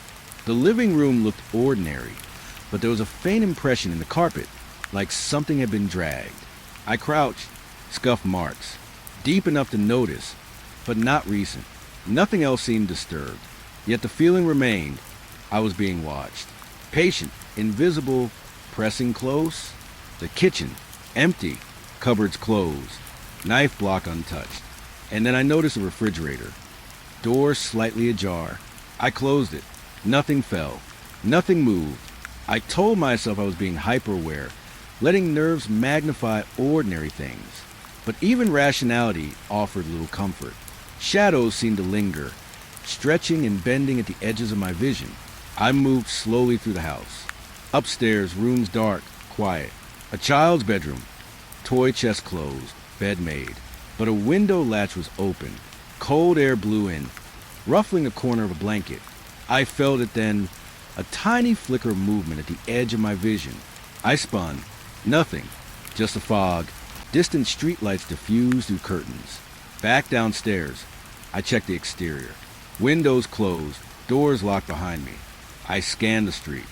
Fog swallowed everything past the first few houses. Oak Ridge Street looked empty. Silent. But every instinct screamed at me that the ordinary measures of safety, locks, lights, presence, were meaningless here tonight. Something intangible pressed close, patient, observing. I walked to the neighbor, who was still watching from his porch. Nothing unusual inside, I said, though my voice carried a tight edge I couldn't hide. He shook his head slowly. You don't understand. You'll see. At night, the street is not empty. Not ever. I didn't press him. Not yet. Something in the fog made conversation difficult. The street seemed to shift, shadows pooling differently with every blink. My pulse quickened. I told myself to breathe, to remain professional, but awareness tightened around my chest. Eyes felt heavier, as though unseen eyes pressed close in the darkness. I walked slowly back toward my cruiser, flashlight sweeping. Every corner of Oak Ridge Street seemed altered by the fog, shadows curling unnaturally. I could almost hear whispers, faint, indistinct, carried on the damp air. I paused. Nothing clear, only that sensation. Something moving in spaces where no one should be. Patient, silent, waiting. My radio crackled then, a routine patrol channel. Static, and beneath it, faintly, almost like a trick of my mind. He's watching. I froze, heart thundering. My fingers tightened on the flashlight. Rationality whispered, misheard, interference, imagination. Yet every instinct screamed otherwise. The street, the house, the fog, all seemed alive now, pressing closer, tangible in a way that made the hairs on my arms rise. I called in my position. Unit 14, Oak Ridge Street. Clear so far. No visible disturbances. My voice sounded hollow to me. Static crackled. And then faintly again, you will see. I looked around. Street empty. Houses silent. Fog pressing close. My pulse hammered. The sensation was undeniable. The street wasn't empty. Not really. The darkness shifted. Shadows moving in ways that made no sense. Shapes appearing at the edge of my vision. I blinked. Gone. But the impression remained. Patient, watching, waiting. I walked toward the first house again. Lightless windows. Fog curling like smoke. My own reflection appeared in one of the panes. Tense, pale, heart racing. I touched the glass. Cold, smooth, and yet I felt it behind me. Presence. Something unseen. Observing. Patient. I checked doors, windows, perimeter. All normal. Nothing concrete. No forced entry, no footprints, nothing. And yet, the feeling pressed in, tightening, insistent. Something had moved here, and it wasn't gone. Not completely. The neighbor appeared again, silent, watching. I tried to speak. Nothing yet, but... He shook his head slowly. Tonight, you'll understand. Oak Ridge doesn't sleep. It watches, waits. Some things, they only move when you're awake. Only listen when you're alone. I nodded, uneasy. His words sank deep. I'd been alone in fog, with the street empty, or so it seemed. But now, every shadow seemed deliberate, every faint sound amplified. My pulse quickened. My flashlight beam danced across darkened porches, and I could swear shapes shifted just beyond the edges. I returned to my cruiser. Engine hummed. Fog clung, thick and tangible. I sat, hand shaking slightly, radio on, flashlight ready. Oak Ridge Street stretched before me, silent, shifting, alive in a way I couldn't name. And the whispers, the faintest traces of them, curling at the edges of my hearing, suggested the truth. The street was not empty. Not tonight. Not ever. The house was quiet in a way that pressed against me, heavy and unnatural. The door had opened easily, no resistance. No creak beyond the faintest groan of old hinges. I stepped inside, flashlight sweeping the room, radio clipped to my shoulder. My boots made soft thuds on the worn wooden floor. At first, everything seemed ordinary.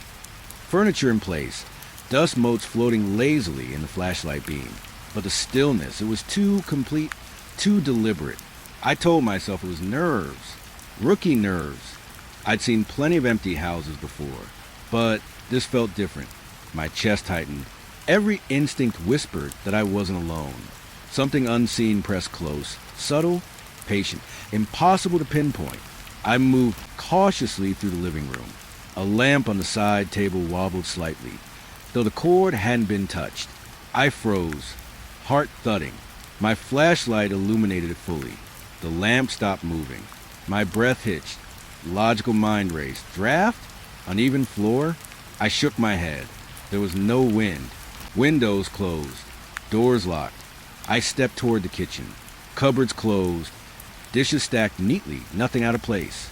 And yet, as I moved, I caught it again, a faint vibration, subtle, like a presence brushing against the back of my mind.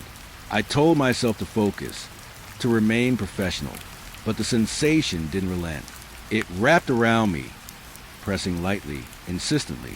The hallway stretched before me, carpet soft underfoot. A picture on the wall tilted slightly, then righted itself. My pulse quickened. I reached out instinctively. Nothing. I blinked. It hadn't been me. I backed up slowly, scanning. Shadows stretched unnaturally along the walls, curling at corners. The house itself seemed alive, bending subtly around my perception. I tried to call out, voice steady, measured, police, anyone home? My words seemed swallowed, muted by the thick, pressing silence. Nothing answered.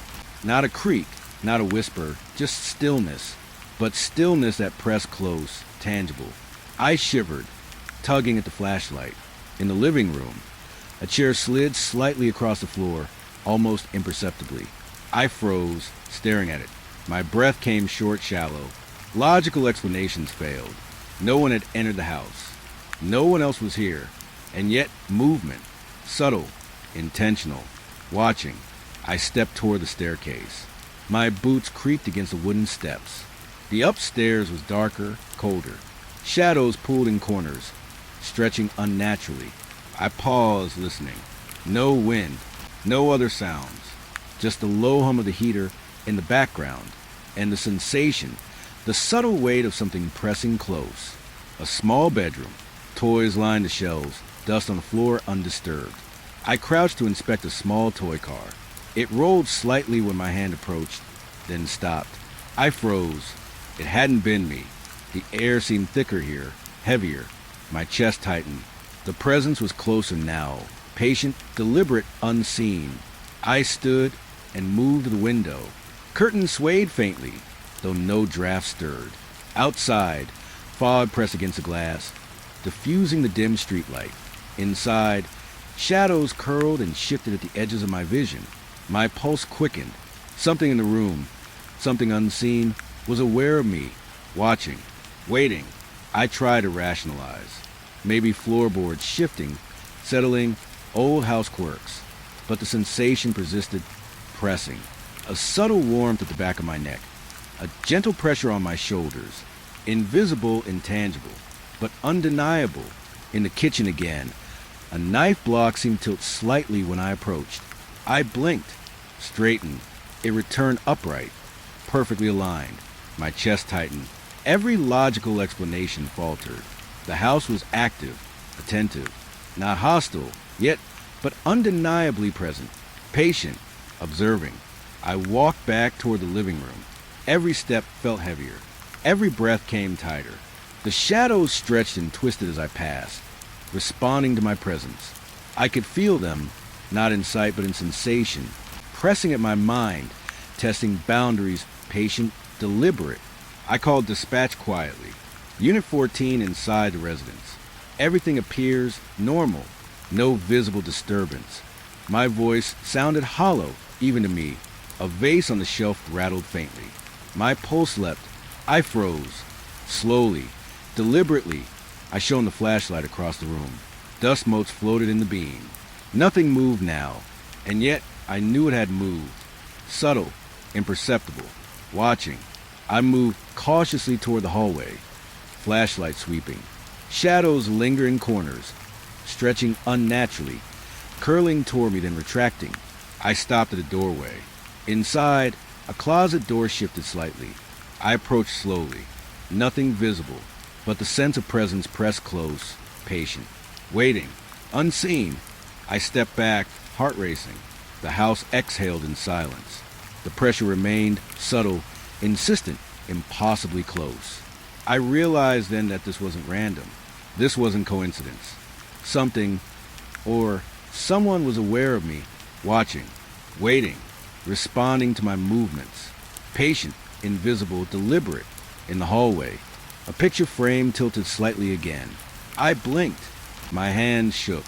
Every instinct screamed to leave, to retreat to open streets, to escape the unseen pressure pressing around me. But I didn't move. Couldn't. Something held my attention. Subtle, magnetic, impossible to ignore. I reached for the stairs again. Each step creaked. Upstairs, rooms dark, oppressive. Shadows pulled. I moved slowly, flashlight cutting thin beams through blackness.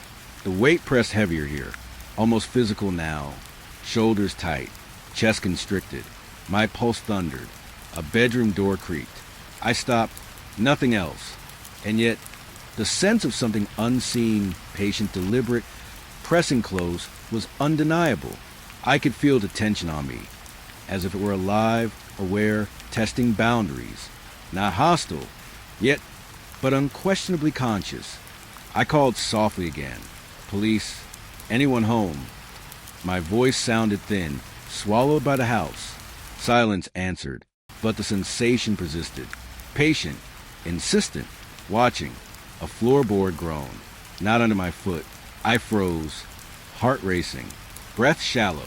I swung the flashlight. Nothing moved. Yet I knew the house had shifted slightly, subtly, imperceptibly, responding to me, to my presence. Patient, observing. I moved back downstairs. Each step felt heavier, shadows curling tighter around me. The living room appeared unchanged. Yet the subtle impressions, the lamp, the chair, the slight tilting of objects, remained in my memory. Evidence of presence, of awareness. Not tangible, but undeniable. I checked the windows. Locked, doors secured. Outside, fog pressed close to glass. Inside, shadows shifted. My pulse quickened. Breath came short, uneven. The unseen presence pressed closer now. Patient, deliberate, intangible, impossible to ignore.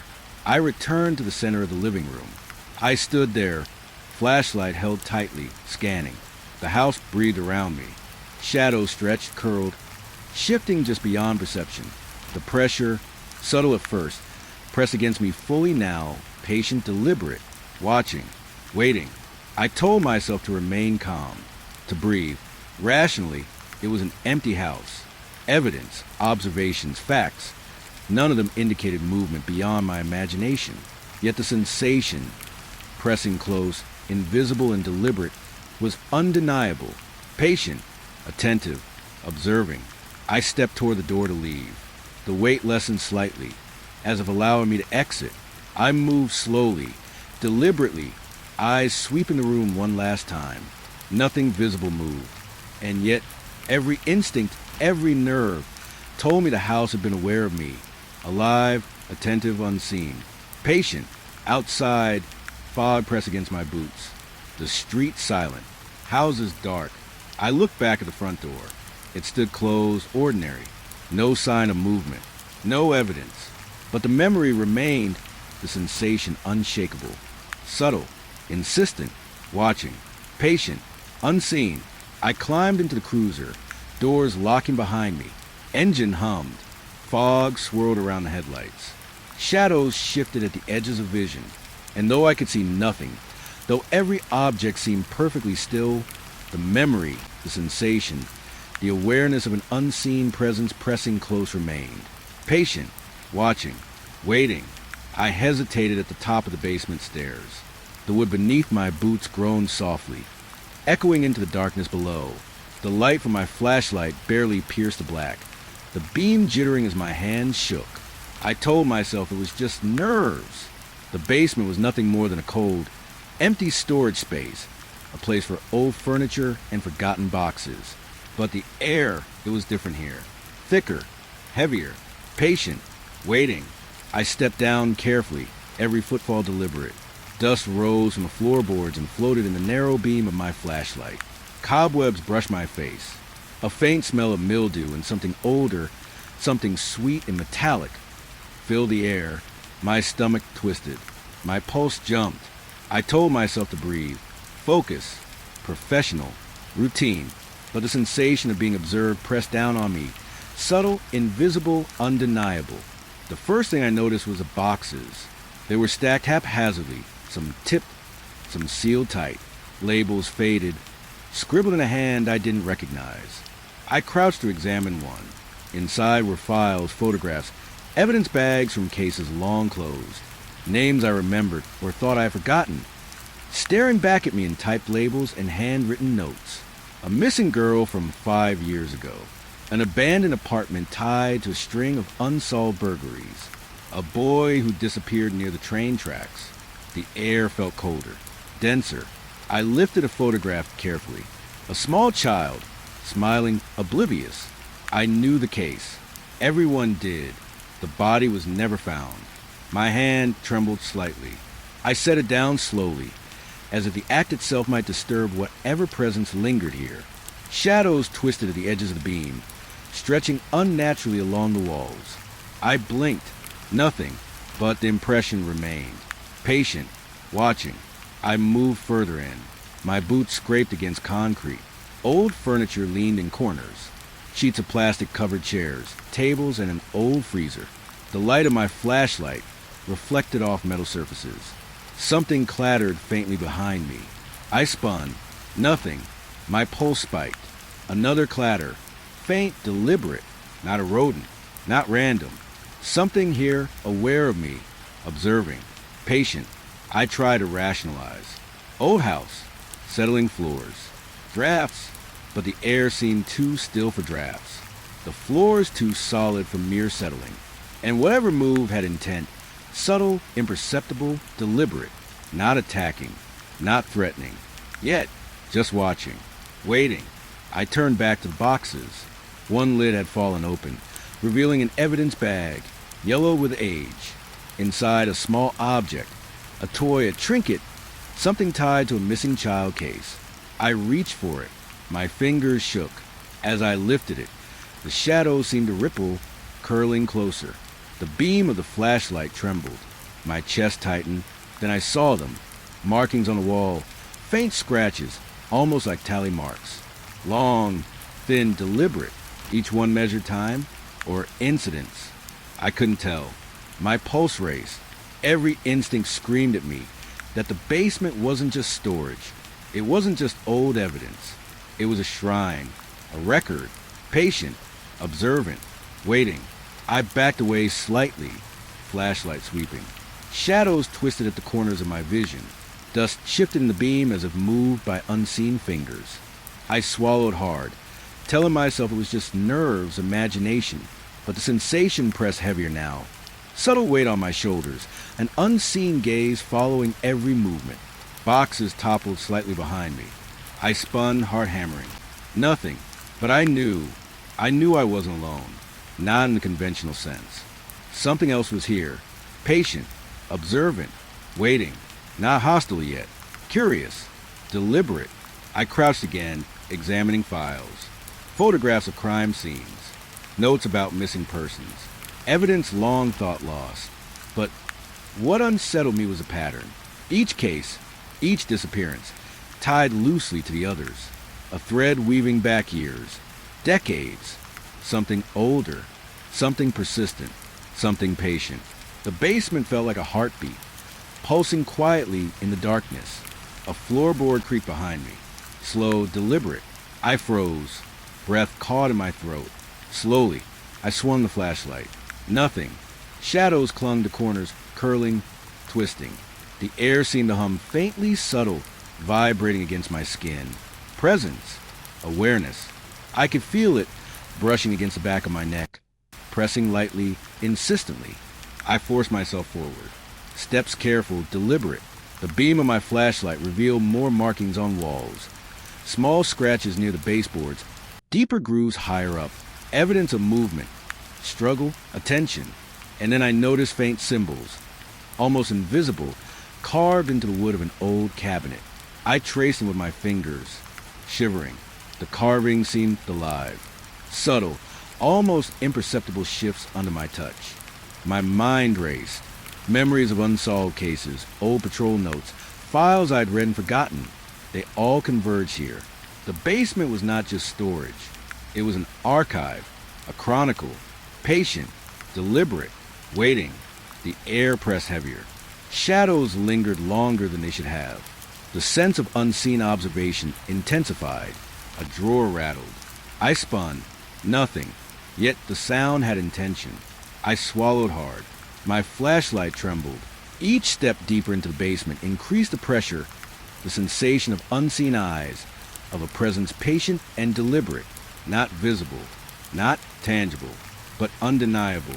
I moved toward a small table stacked with old evidence bags. Each contained items from past cases, jewelry, toys, clothing. Some were labeled, some weren't. I picked up a bag. My fingers brushed something cold, metallic. I pulled it out carefully. A locket. Inside, a tiny photograph. Familiar. Missing girl. Heart racing. I replaced it gently. Shadows twisted again, just at the edge of perception. The presence had noticed. Patient. Observant. Waiting. I crouched, studying a file. Notes written in meticulous handwriting, detailing times, locations, observations. Everything aligned with my memory of unsolved cases. The basement contained history, knowledge, evidence. Yet more than that, it contained awareness. I felt in the air, pressing, patient, deliberate, not threatening, but aware of me, watching. Another floorboard creaked behind me. Slow, measured. I spun. Nothing. Yet the pressure pressed heavier, like invisible hands tracing my spine. Lingering, patient. Shadows twisted, curling, stretching the edges of the flashlight beam. My pulse raced.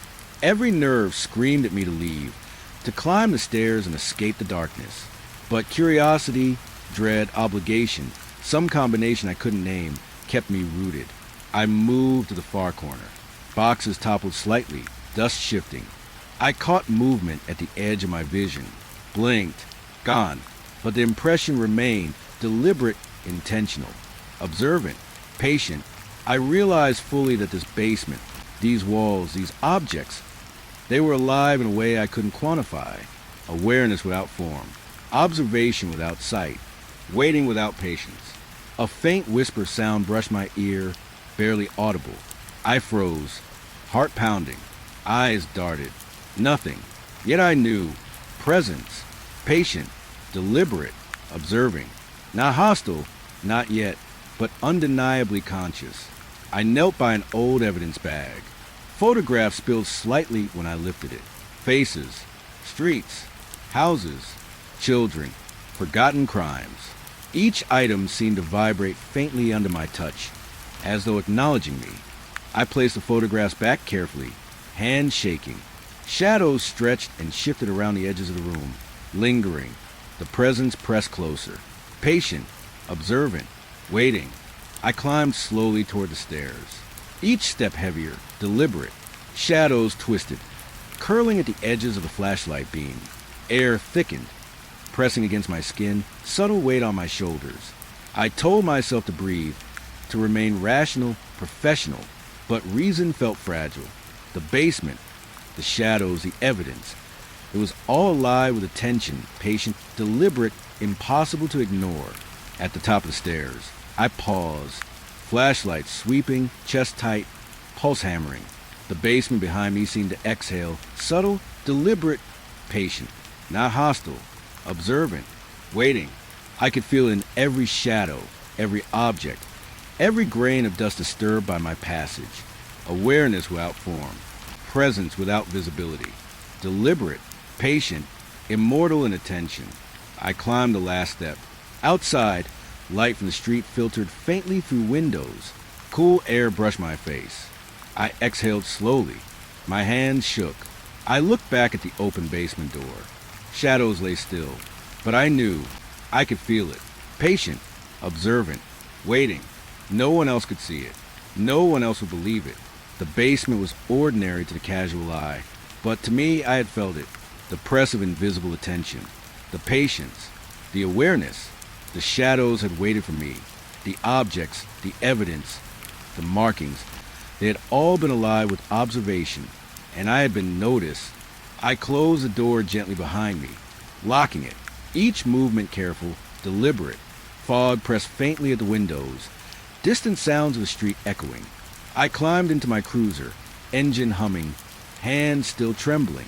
I knew I'd return, eventually, drawn back by the presence, by the patient awareness that lingered in the darkness, in the shadows, in the basement, waiting. I noticed it first in the hallway, a mirror, old, tall, leaning against the wall, frame chipped and dull with age. Nothing unusual at first glance, but when I passed, I caught movement. Not mine. My pulse quickened. I blinked. Nothing. Just the reflection of the hallway behind me. I tried to dismiss it. A trick of the light, my imagination. I had seen enough empty houses, enough shadows and illusions, to know that the mind exaggerates in quiet, dark spaces. But the unease settled deep, pressing patient. I moved down the hall. The floorboards groaned softly beneath my boots. Another mirror, smaller, set above a dresser. I hesitated, flashlight beam flickering across the glass. And then I saw it again, movement and reflection, just beyond my own body. A shadow curling, in a way my own form couldn't replicate. My breath caught. I spun. Nothing. Only the dresser. The empty room. I forced myself to speak. "Hello?" My voice sounded hollow in the quiet house. No reply. Only the faint hum of the heater. The subtle shifting of shadows along the walls. I shook my head. Rational explanations. Light, angle, dust motes. I repeated them to myself like a mantra, but it didn't help. My pulse continued to hammer, every nerve alert.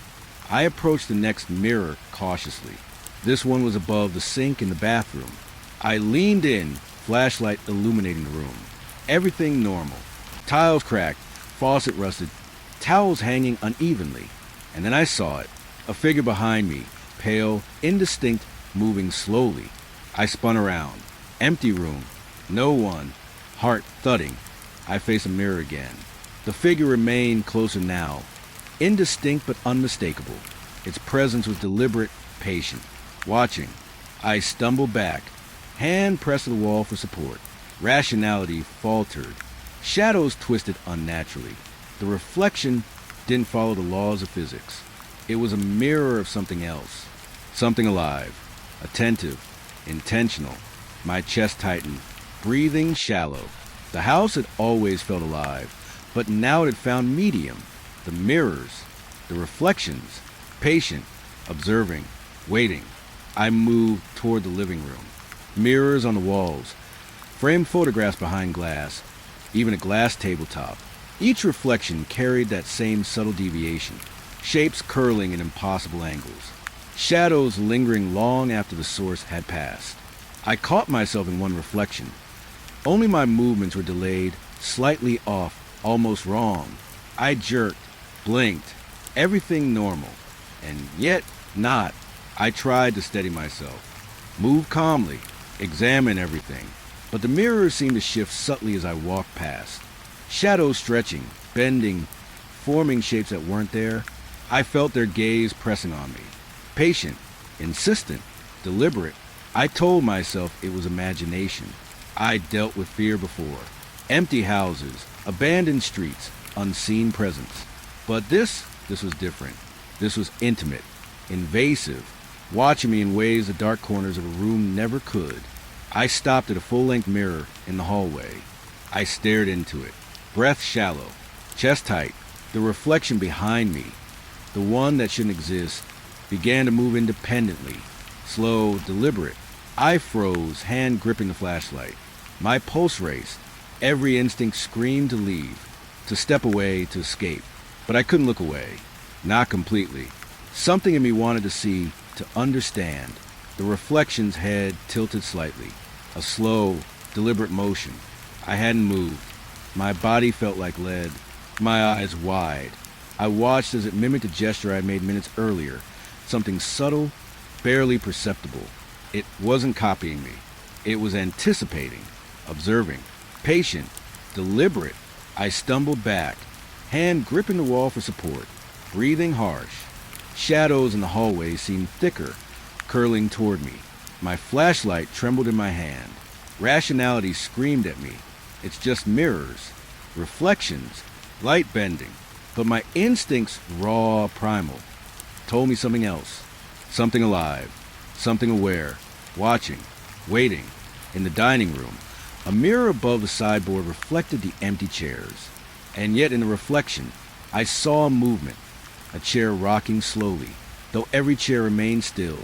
I swallowed hard, eyes darting. Every reflection now seemed alive, bending, twisting reality. Shapes moving, shadows lingering, forms appearing and disappearing. Patient, observant, deliberate. I called dispatch quietly, voice shaking. Unit 14. House seems clear. Nothing unusual, at least nothing visible. My words sounded hollow, my pulse hammering in my ears. I could feel the presence in the room, pressing against the back of my mind. Patient, deliberate, unseen but undeniable. I returned to the hallway mirror. One last glance, and then I saw it clearly. A face behind mine. Pale, indistinct. Eyes dark, unfocused, but aware. Watching me. Not hostile, not attacking. Just patient, observant, waiting. My breath caught. Every rational thought fled. Every instinct screamed. Heart thudding. I turned slowly. Empty hallway. Nothing moved. Only the foggy edge of perception pressing close. I backed away, flashlight shaking. Reflections in other mirrors followed me, shadows curling, bending. The house itself seemed to breathe in subtle patterns, reflections alive with awareness. Each mirror a window into another layer of perception. Patient, observant, waiting. I thought of every case I had seen, every empty house, every unsolved disappearance. The mirrors now tied them together in ways I couldn't comprehend. The house had always felt alive, but these mirrors made the awareness tangible, intimate, invasive. Shadows that should have been inert now had intent. Forms that shouldn't have moved now anticipated me. I moved cautiously, examining each reflection. Subtle deviations, impossible angles, shadows that lingered beyond reason. I felt them pressing against me. Patient, deliberate, observing. My pulse raced, my chest tightened, breath shallow. Every instinct screamed to leave, to escape the house, to retreat to open streets. In the bedroom, a mirrored wardrobe reflected everything. I approached slowly, flashlight beam slicing through the dim, and then I saw it, a hand, pale, thin, sliding along the glass from inside. I froze. Not mine. No one else should be here. Yet it moved, slow, deliberate, patient, observant, waiting. I blinked. Gone. But the impression remained. The presence lingered. I stumbled back. Shadows clung to corners, stretching unnaturally. My pulse thundered. The house exhaled around me. Subtle, deliberate. Mirrors became portals. Windows into layers of perception beyond my comprehension. Patient, observant, waiting. Unseen, yet undeniably aware. I tried to rationalize. Light, angles, dust, reflection anomalies. But each explanation faltered under the weight of instinct. My mind screamed at me. Something in this house was alive in a way I couldn't name. Awareness without body. Observation without form. Deliberate, patient, waiting. I moved toward the exit. Every step measured, deliberate. Mirrors along the hallway reflected shadows that stretched and twisted. My own reflection seemed to lag slightly, movements delayed, subtle, almost wrong. I stopped, pulse racing. Shadows coiled at edges. Shapes flickered where none should exist. At the front door, I paused. Flashlight, sweeping one last time.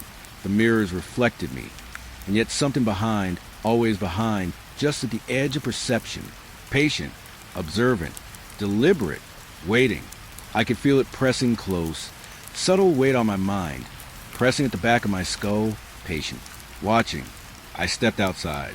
Night air hit my face, cool and damp. Fog pressed against the windows of the house. Shadows curled inside. Mirrors reflected empty rooms. And yet I knew, I had felt it. The house had watched, patiently, intimately, waiting. Every reflection, every glass surface, every mirrored surface had been aware, observant, alive in a way beyond understanding. I climbed into the cruiser. Engine hummed. Tires crunching over gravel. I glanced back. House dark, silent, ordinary. And yet I couldn't shake it. Every mirror, every reflection had been alive with awareness. Patient, observant, waiting. I gripped the wheel tight. Breath shallow, pulse racing. Night thick around me. Shadows lingering. Mirrors had shown me what wasn't supposed to exist. And in doing so, they had shown me I wasn't alone. Not in the house. Not ever. Patient, observant, waiting. I climbed into the cruiser with a weight on my chest I couldn't shake. The house behind me looked ordinary from the outside. Quiet and still, fog curling faintly around the porch. But I had felt it. Patient, observant, waiting. The reflections, the shadows, the subtle movement. It had been aware of me, and somehow I knew leaving didn't change that. I started the engine, tires crunching over gravel. Headlights cut through the fog that had begun to settle thickly around the street. The dashboard glowed dimly, my hands gripping the wheel tight, pulse hammering. I glanced in the rearview mirror. Everything seemed normal at first, just a quiet street. Houses dark, trees swaying faintly in the wind. But then movement, subtle, just at the edge of perception. Shadows stretching in ways they shouldn't. Shapes curling, watching. I told myself to focus on the road. Professional, rational. Nothing alive followed me. Just nerves, just shadows. But every instinct screamed otherwise. That subtle pressure in the back of my mind, the same one from the mirrors, the basement, the house, it lingered, patient, observant, waiting. The first turn onto the main road was simple, but I noticed it then, the reflection in the driver's side window. Faint at first, almost indistinguishable, a shape behind me, pale, unclear, not mine. I froze, heart thudding, blinked, gone. Rationality whispered was fog, headlights reflecting strangely, imagination. But I knew, I had felt it in the house. Now outside it pressed close still. I drove on slowly, fog curling across the headlights like smoke. Trees and houses passed, ordinary, familiar, yet every reflective surface, the side mirrors, the rear view, even the sheen of the cruiser hood, carried glimpses, shadows that shouldn't exist, figures just beyond clarity, patient, observant, waiting. I tried to call dispatch, voice shaking slightly. Unit 14, leaving the scene. House appears clear. My words sounded hollow. My pulse hammered. The fog pressed close. Headlights cut through the mist, and in the reflections, I caught movement again. The figures, pale, indistinct, watching me, not rushing, just present, patient, deliberate. I gripped the wheel tighter, breath shallow, every nerve alive with awareness. Shadows stretched unnaturally in the rearview mirror. The figures seemed to shift slightly with my movements, not directly mimicking me, anticipating me, perhaps aware. Every instinct screamed to accelerate, to leave, to escape. But rationality faltered under the weight of perception. At a red light, I glanced at the passenger side window. There reflected faintly a figure, standing just behind the street, obscured by fog, pale, indistinct, watching, not moving forward, just waiting, patient, observant. I blinked, gone, only the fog, curling against the curb. But I knew it hadn't vanished. Not really. Presence lingered, subtle, deliberate. I drove on, lights cutting faintly through the fog. Street after street, familiar houses, ordinary street lights. Yet the reflections persisted, faint, imperceptible. Shadows curling just beyond comprehension. The sensation in the house hadn't left me. Patient, observant, waiting. In every glass surface, every reflective angle. I caught glimpses, shapes behind me, just at the edges, aware. I tried to focus on the road, counting signs, checking speed. Rational, professional. But every glance at the mirrors brought that unease back. The subtle awareness of being observed. Patient, insistent, not aggressive, not hostile, but impossible to ignore. The house hadn't just been aware.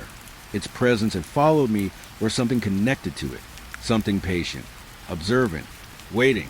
At a stop sign, I leaned slightly, checking the rear view. Faintly, a figure standing at the edge of the fog. Pale, shifting. I blinked. Gone. But the impression remained. Heart racing. Breath shallow. Shadows twisted in ways they shouldn't. Shapes lingering, stretching, curling. Watching. Patient. Observant. Waiting. I drove faster. Tires hissed slightly on wet pavement. Fog swirled. The figures persisted. Faint, subtle, in every reflective surface. I told myself I imagined it, that nerves were magnifying reality. But deep down, I knew otherwise. The house, the basement, the mirrors, they were not confined by walls. Awareness, patient and deliberate, followed. I could feel it pressing close. At a corner, headlights hit the fog thickly. A reflection in the passenger side window caught my attention. Another figure, pale, indistinct, just beyond clarity. Watching, not advancing, just present. Patient, observant, waiting. My pulse spiked. Every rational explanation failed. I gripped the wheel tighter, hands slick with sweat. I thought back to the house, to the basement, to the mirrors. Every movement there, every subtle pressure, every whisper of shadow, it had been aware, alive, in a way I couldn't define. And now, outside, I couldn't escape it. Presence followed me, patient, observant, waiting. Every reflection, every surface of glass, every faint sheen carried it. I tried to focus on the streets, the lights, the passing houses, rational thoughts, familiar routes, professional conduct. But every glance in the mirrors, every reflective surface in the cruiser, carried evidence of it. Shadows moving where none should, figures faint, just beyond clarity. Patient, observant, waiting. A street light flickered above. In the reflection of the rear view mirror, I caught it again, pale, indistinct, standing behind the fog, watching me. I blinked, gone, yet I knew it persisted. Patient, observant, waiting. I swallowed hard, breathing shallow, pulse racing, every nerve alive with the weight of awareness. I had left the house. I had left the basement. I had driven away, but the presence, the awareness, the patience, the observation had followed. Shadows shifted in the mirrors. Shapes curled at the edges. Faint, imperceptible, deliberate. Watching, patient, waiting. At another red light, I glanced to the driver's side window. Figure again. Faint, pale, standing just at the edge of vision. Watching, patient, observant, waiting. I blinked. Nothing. Only the fog pressing around the streetlights. Ordinary houses lining the road. But I knew it had followed me, not physically, not tangibly, but in reflection, in shadow, in subtle awareness. It was here. I gripped the wheel tight, heart hammering, breath shallow, tires humming on wet asphalt. The fog pressed close, curling around headlights, distorting reflections. I could feel it everywhere. In the rear view, the side mirrors, the hood. Patient, observant, waiting. The street seemed longer than it should. Shadows lingered under trees, at curbs, behind poles. Reflections carried impossible shapes. I told myself it was fog, reflection, nerves, but every instinct screamed otherwise. Presence, patient and deliberate, followed me, watching, observing, waiting. I passed familiar streets, passing houses I knew, lights on inside ordinary scenes. Yet the awareness persisted. In every glass surface, every sheen, every faint reflection, I caught glimpses. Shapes shifting, subtle, deliberate, patient, observant, waiting. I exhaled slowly, tried to focus on the road, on my breathing, but shadows twisted at the edges of perception. Figures lingered just beyond clarity. Patient, observant, waiting. I couldn't escape. Not, really. Not while I remained in view of reflective surfaces. Presence pressed close, subtle, deliberate, unavoidable. I thought back to the house one last time. The basement, the mirrors, the shadows. I realized then that I had not left it behind. Something connected to it, something patient and aware, had followed. In reflections, in shadows, in subtle perception, it persisted, watching, observing, waiting. I drove on, headlights cutting through fog, streets stretching, quiet, ordinary, yet reflections carried awareness. Figures faint, pale, indistinct, patient, observant, waiting. I slowed at the next intersection, glancing in the rear-view mirror. Figures, shadows, subtle awareness, lingering. I could feel it pressing close, patient, deliberate, watching, waiting. I exhaled slowly, breath shallow, pulse racing. Every reflection carried the proof. I told myself it would fade with distance, rationalized it, yet the unease remained. Shadows twisted, reflections lingered, awareness pressed. Patient, observant, waiting. By the time I turned onto the main highway, the fog thinning, the mirrors showing only my own reflection, I still felt it. Patient, observant, waiting.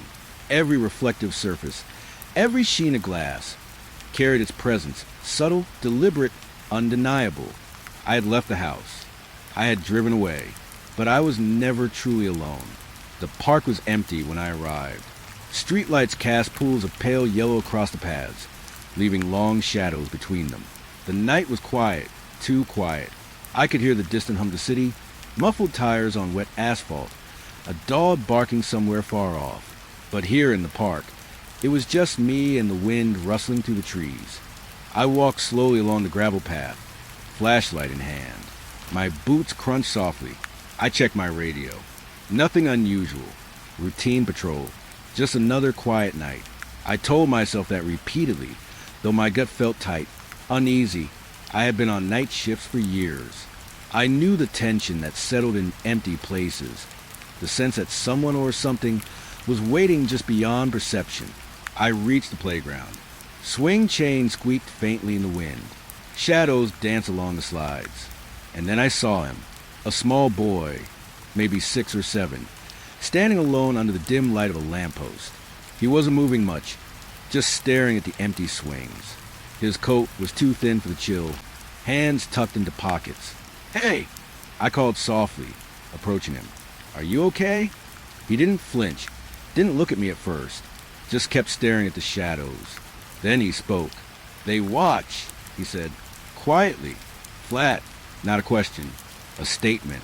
I froze, flashlight beam trembling slightly. "Who watches?" I asked. My voice sounded louder than intended, echoing oddly in the empty park. "The watchers," he said, voice calm, almost bored. "They're always there. They see everything." I took another step closer. "Do your parents know you're out here?" He shook his head. "I don't think they care." His eyes were wide, too old for his age, like he had seen too much. "They never do." Something in the air shifted. The night seemed heavier, denser. Shadows seemed to curl in subtly unnatural ways. I told myself it was just imagination. Kids say strange things sometimes. Maybe he was lost. Maybe he'd overheard someone talking. But the words, the tone, the way he spoke, they felt deliberate, patient, observant, too aware for a child his age. I crouched slightly to meet his gaze. "It's just you out here, right? No one else?" He tilted his head slowly, as if considering my question. "No, not just me. They're everywhere, in the trees, in the benches, in the lights, watching." I swallowed. My pulse spiked. The playground seemed darker now. Shadows under the slide seemed longer, stretching subtly as I moved. I could feel it, something just beyond the edge of the flashlight beam. Patient, observant, waiting. I told myself it was a trick of the light. Just shadows, nothing more. "Who's watching?" I asked, trying to sound calm. He shrugged, then said quietly, "They've always been here. Before me, before you. They know everything. They never sleep." I glanced around the park, shining the flashlight on empty benches, twisted tree trunks, the dark outline of the swings. Nothing but the sensation pressed down on me, subtle but insistent, patient, observant, waiting. I felt in my chest tight, like invisible hands pressing lightly but deliberately. Why are you out here alone? I asked, trying to distract myself, to be professional, to reason. He looked at me steadily, too steadily, and said, I come here because they like the quiet, easier to watch when no one's around. A shiver ran down my spine. My flashlight flickered slightly. The night air felt colder, heavier. The distant sounds of the city faded, replaced by silence that pressed close, dense. Shadows clung to the edges of the park. Patient, observant, waiting. Do you want to call someone? I asked, keeping my tone soft. He shook his head. No, they wouldn't like that. They don't like interference. He paused, staring at the swings again. They like to see everything. I knelt down slowly, careful not to spook him. Listen, kid, I'm going to stay right here with you until someone comes, okay? We'll get you home safe. He nodded slightly, but his eyes remained distant. Safe isn't important, he said softly. Not really. Not when they're around. They like to watch the scared ones too. But I'm not scared. My chest tightened. My pulse raced. The night felt alive in a way I hadn't noticed before. Shadows curled, subtle shifts in light at the edges of my vision. The playground, the trees, the empty paths, they weren't empty. I could feel attention pressing on me. Subtle, deliberate, watching, patient, observant, waiting. I forced myself to speak, trying to maintain control. Do you want to tell me your name? He hesitated, then said, It doesn't matter. They don't care. I glanced around again. Empty paths, empty benches. Swing, faintly in the wind, but the sensation persisted. The pressing awareness in shadows, subtle, deliberate, patient, observant, waiting. My training told me to stay rational, to assess, but every instinct screamed otherwise. Something in the park tonight was not normal, not natural. Where are your parents? I asked again. Sleeping, he said. Or maybe they're busy. Watching is easier when no one else is awake. I swallowed hard. My pulse hammered. Something about his words struck too close to the feeling in the house I had responded to earlier this month. Shadows, subtle awareness, patient observation, presence without form, waiting, watching, always watching. I rose slowly, keeping the flashlight trained on him. Do you know where your home is? He shook his head. They wouldn't like that. Not yet. I felt a chill crawl down my spine. The wind shifted. Shadows lengthened subtly. Shapes curled at the edges of the beam. The playground seemed to stretch slightly. Familiar features bending in impossible ways. Patient, observant, waiting. Not attacking, not yet, but aware. All right, I said, voice tight. I'm going to walk with you. Keep you safe. Okay. He nodded, expression neutral, distant, too old for his years. Safe doesn't last long. We moved slowly along the path, gravel crunching under boots, wind rustling through the trees. He walked beside me, small, quiet, expressionless. Every instinct screamed to scan the shadows, to focus on movement, to catch anything out of place. And there it was, subtle, curling at the edge of vision, a presence pressing close, patient, observant, waiting. He glanced at me suddenly. They like you, he said softly. They always notice new ones. They watch the ones who pay attention. My pulse spiked.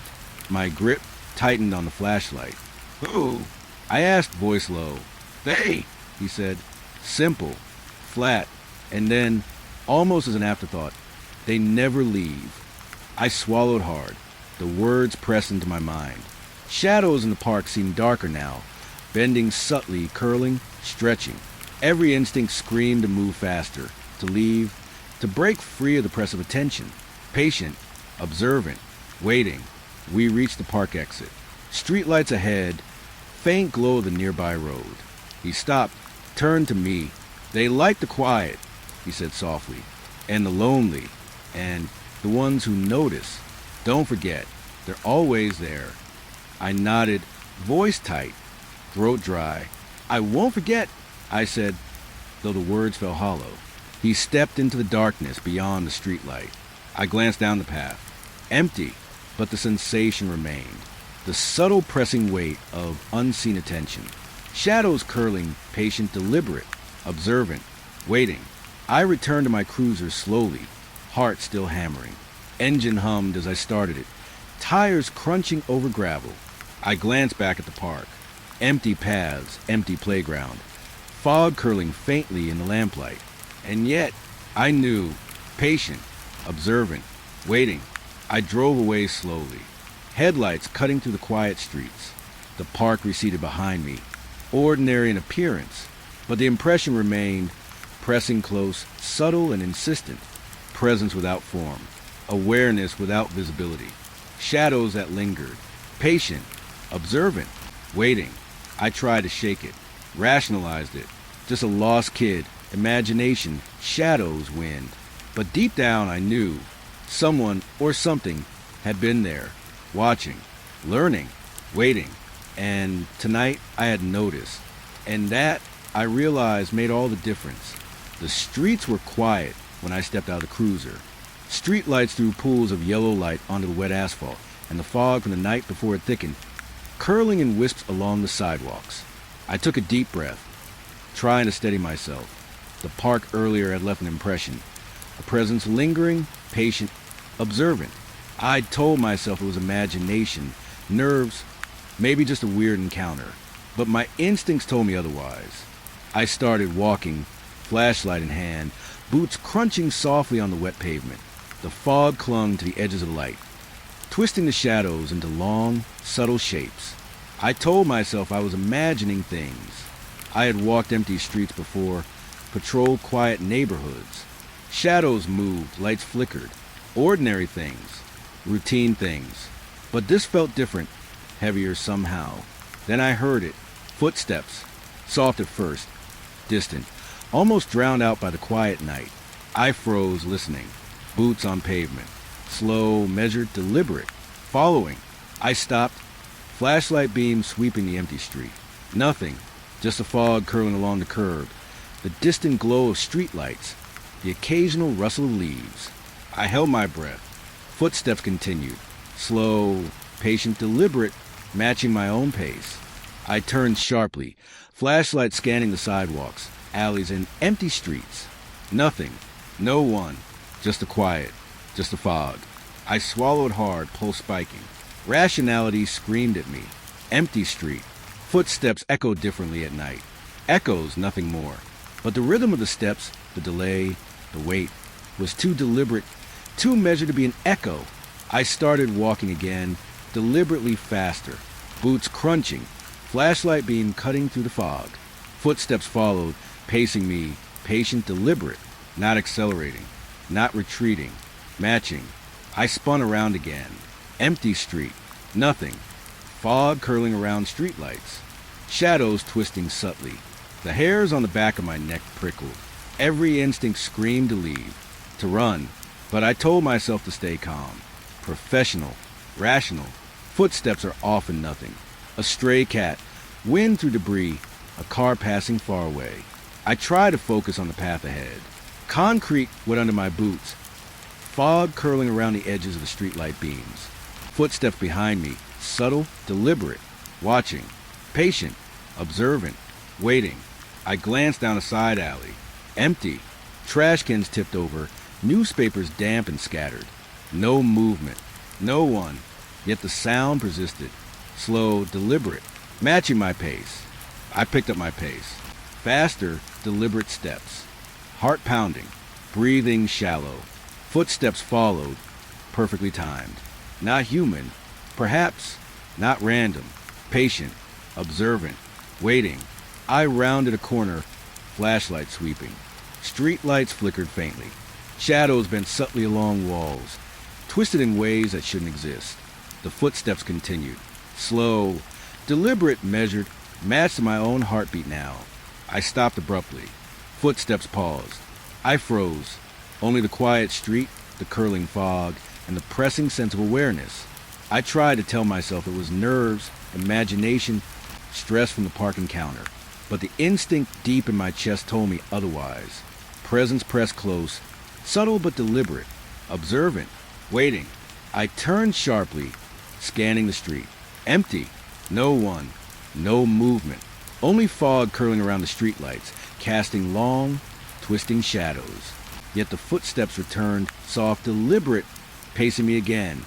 Patient, observant, waiting. I whispered into my radio, voice tight. Unit 14. I think someone's following me. Negative visual. My words sounded hollow in the quiet night. My pulse hammered. Every instinct screamed to leave, to escape the pressing awareness. But the footsteps resisted, deliberate, matching every movement. I forced myself to move faster, boots crunching, flashlight cutting through fog, streetlights flickering faintly. Shadows seemed thicker, curling along walls, edges of buildings, creeping around corners. The footsteps maintained pace behind me. Not aggressive, not approaching, just present, patient, observant, waiting. I stopped again at an intersection, chest tight, breath shallow. The fog thickened, curling along the ground, twisting around lampposts. Footsteps paused. I turned sharply. Empty street, empty sidewalks. Only fog and shadows. Yet I knew it was there. Presence lingering, pressing, deliberate, observant, waiting. I started walking again, deliberately slower, trying to keep calm. The footsteps resumed instantly, matching pace, patient, deliberate, not following blindly, anticipating, observing, waiting. A faint noise echoed, metal against metal, a trash can lid shifting somewhere in the fog. I spun toward it. Nothing, just fog curling around the curb, shadows stretching along the sidewalk. Footsteps continued, subtle, deliberate, patient, observant, waiting. I gripped my flashlight tighter, heart racing. Shadows along building walls seemed to stretch, twist, curl in impossible ways. Subtle shapes moved in corners of my vision, not fully formed, not clear, patient, observant, waiting. I glanced down a side street. Empty, dark, fog curling along the asphalt, yet I could feel it. Awareness pressing close, subtle but undeniable. Footsteps following, soft, deliberate, matching my own pace. Patient, observant, waiting. I tried to speak aloud, voice tight. Who's there? No answer. Only the quiet. Only the fog curling in the yellow light. Footsteps continued, subtle, deliberate, not retreating, not advancing, observing, patient, waiting. I turned again. Empty street. Shadows twisted subtly along walls. Shapes curled at the edges of perception. Footsteps behind me continued, perfectly timed. Patient, observant, waiting. I forced myself to walk faster. Each step heavy, deliberate. Heart pounding, breath shallow. Shadows twisted in impossible ways. The footsteps maintained pace. Subtle, deliberate, observing. Patient, waiting. A faint figure flickered at the edge of the fog, just beyond clarity. Pale, indistinct. I blinked. Gone. Only fog curling along the street. Footsteps persisted, slow, deliberate, patient, observant, waiting. I exhaled slowly, tried to shake it, rationalize it. Fog, shadows, nerves. But every instinct screamed otherwise. Presence pressed close. Patient, observant, waiting. I rounded another corner. Streetlights flickered faintly. Shadows along walls bent, twisted, shapes curling in ways that shouldn't exist. Footsteps behind me. Soft, deliberate, matching my movements. Patient, observant, waiting. I stopped in the middle of the street, chest tight, pulse hammering. The footsteps paused too. Silence pressed close. Fog curling around lampposts. Shadows bending subtly along walls. Awareness pressing on me. Patient, observant, waiting. I scanned the street. Empty, no one, no figure. Only fog, shadows, twisting shapes. Footsteps resumed, matching pace. Patient, observant, waiting. I whispered to myself, voice tight. This isn't real, just nerves. But my chest tightened. Every instinct screamed otherwise. Presence pressing, deliberate, patient. observing, waiting. I forced myself to move, faster now. Flashlight beam cutting through fog, boots crunching, street lights flickering, shadows bending, curling, shapes flickering at the edges, footsteps behind me, soft, deliberate, matching every movement, patient, observant, waiting. I reached the main street. Headlights of passing cars cutting through fog. Footsteps persisted. Not human, not ordinary. Patient, observant, waiting. I turned sharply, scanning the sidewalks, alleys, the edges of the fog. Empty, nothing visible. Yet I knew. Awareness lingered, pressing, subtle but deliberate. Shadows curling, shapes twisting. Footsteps continuing. Patient, observant, waiting.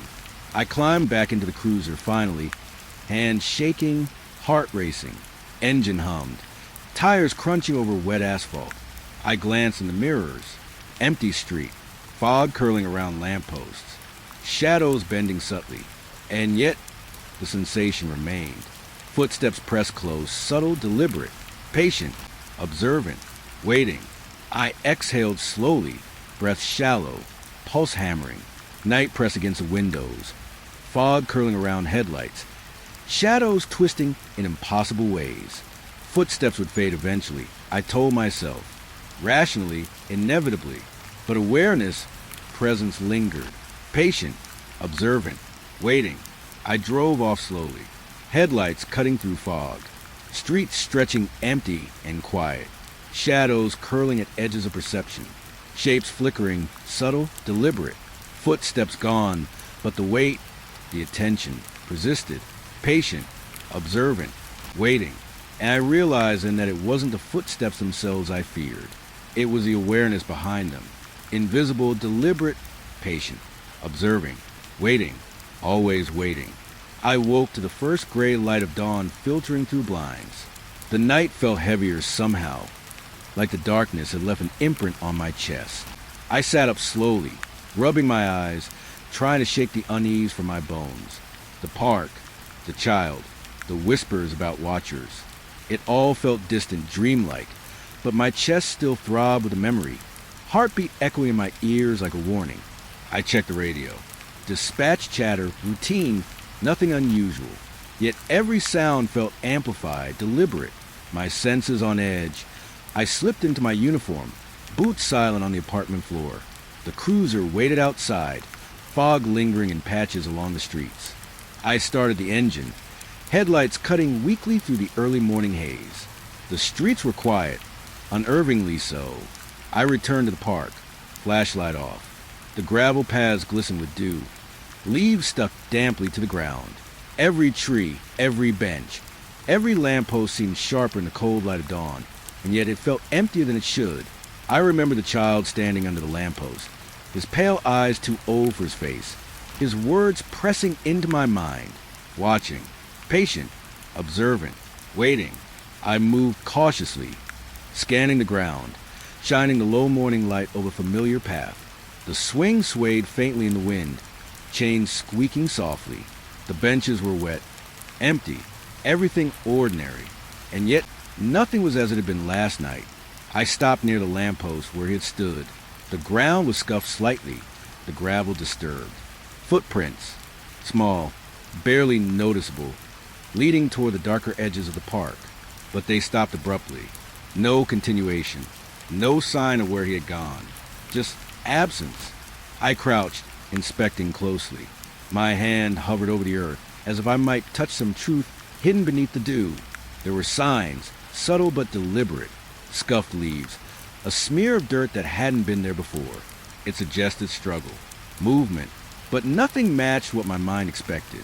No clear evidence of a fight, no footprints leading away, no trace of panic, just faint disturbance, a suggestion of motion that the world had erased before I arrived. I felt the weight settle in again. Shadows from trees stretched long in the morning light, bending subtly in ways my rational mind tried to dismiss. Awareness pressed close, subtle, deliberate, observant, patient, waiting. I reminded myself to breathe, to think, to reason. The child had vanished. Perhaps he had run home.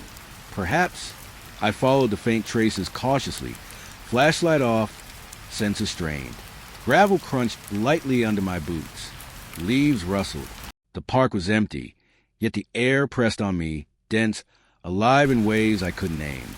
The traces led toward the benches by the edge of the pond. The mist hovered there, curling over the surface, making familiar features strange, unfamiliar. I stopped at the edge of the pond. Something felt off. The reflection in the water wasn't quite right. Subtle ripples distorted shapes. But I could sense forms just beyond clarity. Impossible shadows beneath the morning light. Awareness pressed close, deliberate, patient, observing, waiting. I knelt to inspect the bank.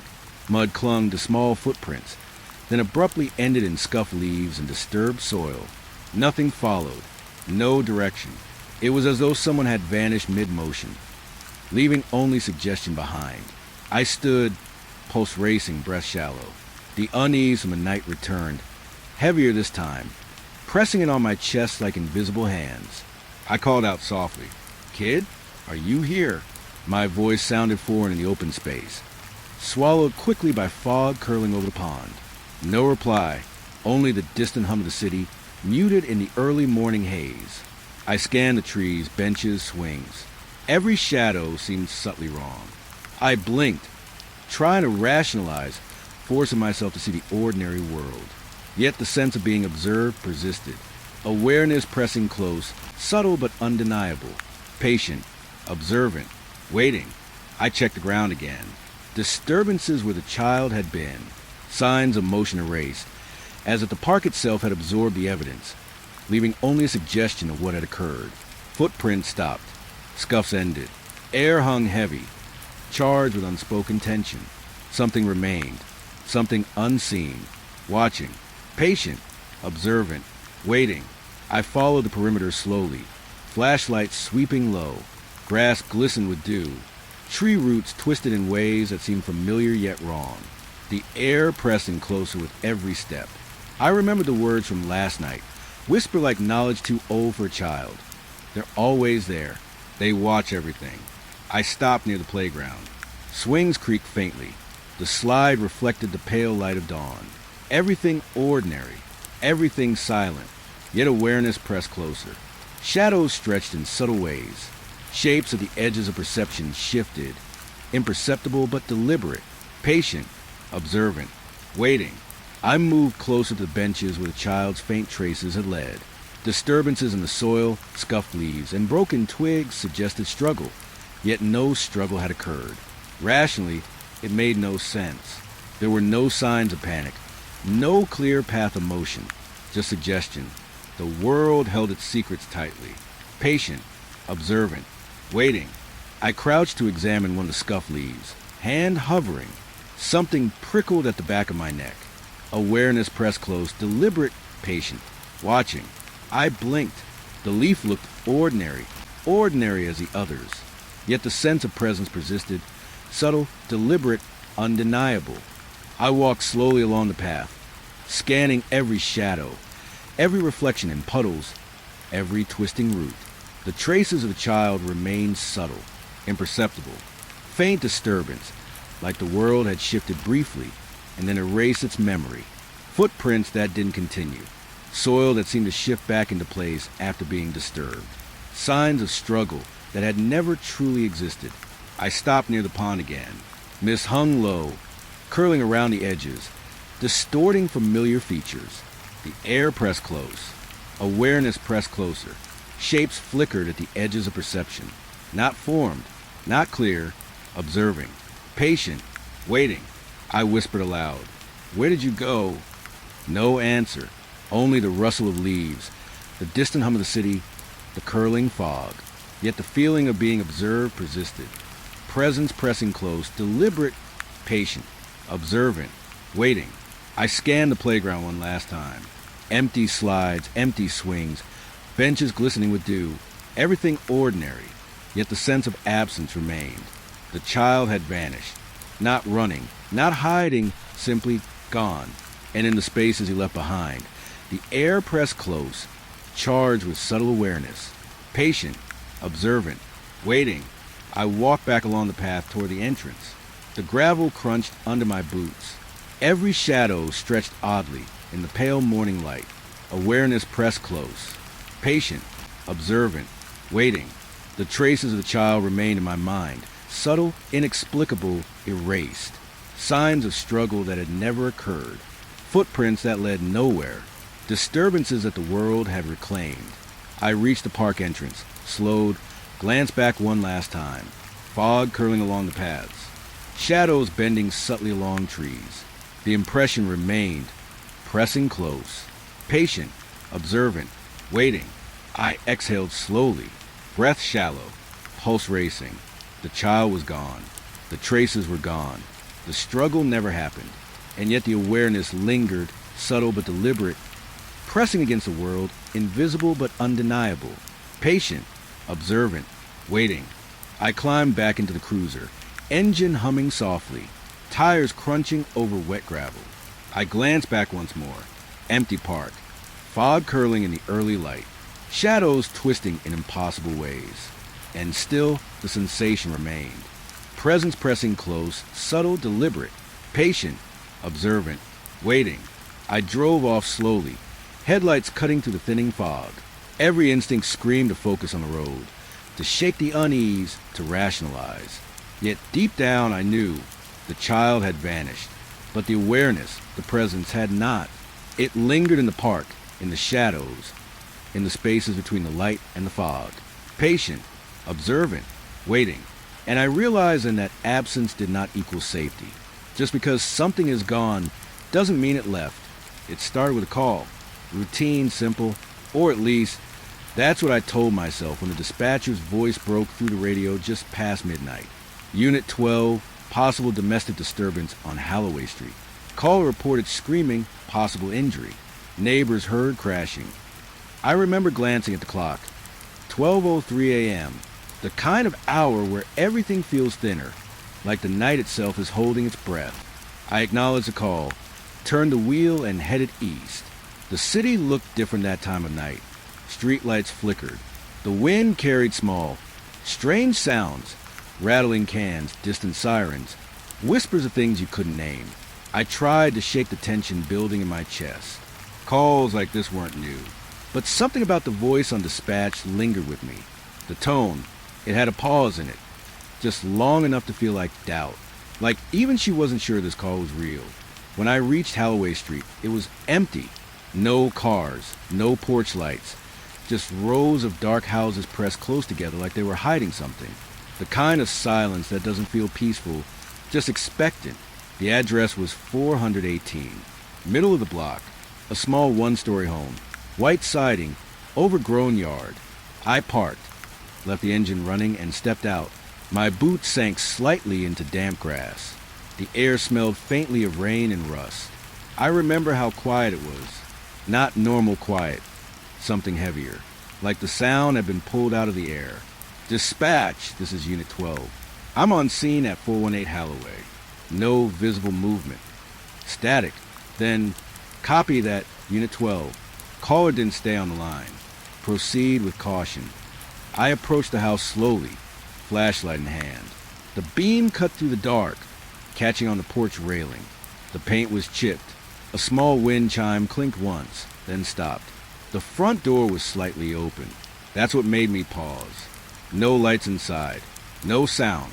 Just that thin crack of darkness between the frame and the door, like it was waiting for me. I pushed it open. The hinges groaned softly. My flashlight swept across the living room. Old couch. Overturned lamp. A picture frame face down on the carpet. No movement. No people. But there was something. A feeling. Thick, heavy, like the air had weight. Police? I called. My voice didn't sound like mine. Anyone here? Nothing. I moved further in, careful with each step. The floor creaked under my boots. My light landed on the picture frame. I crouched down. Family photo, man, woman, 2 kids. Smiling. Normal. But the glass was cracked. A sharp line running straight through the father's face. Behind me, something shifted. I froze, turned slowly. The curtain by the front window moved, just slightly, like it had been touched. Hello. My voice came out quieter than I meant. No response. I stepped closer, lifted the curtain. Empty yard. Wind barely moving the trees. And then a faint sound. Not outside. Inside. A soft thud from the hallway. I swung the flashlight toward it. Beam trembling just a little. Police. Show yourself. The hall stretched long and narrow, lined with family photos. The walls felt closer the further I went. I passed a half-open door. Kitchen. Dishes stacked in the sink. Then another. Bathroom. Light flickering above the mirror. The sound came again. A dull knock. From the end of the hall. The last door. Bedroom. Closed. I stopped in front of it. Pressed my ear close. Silence. Then soft breathing. I tightened my grip on the flashlight and slowly turned the knob. The door creaked open just enough to let the light in. The room was empty.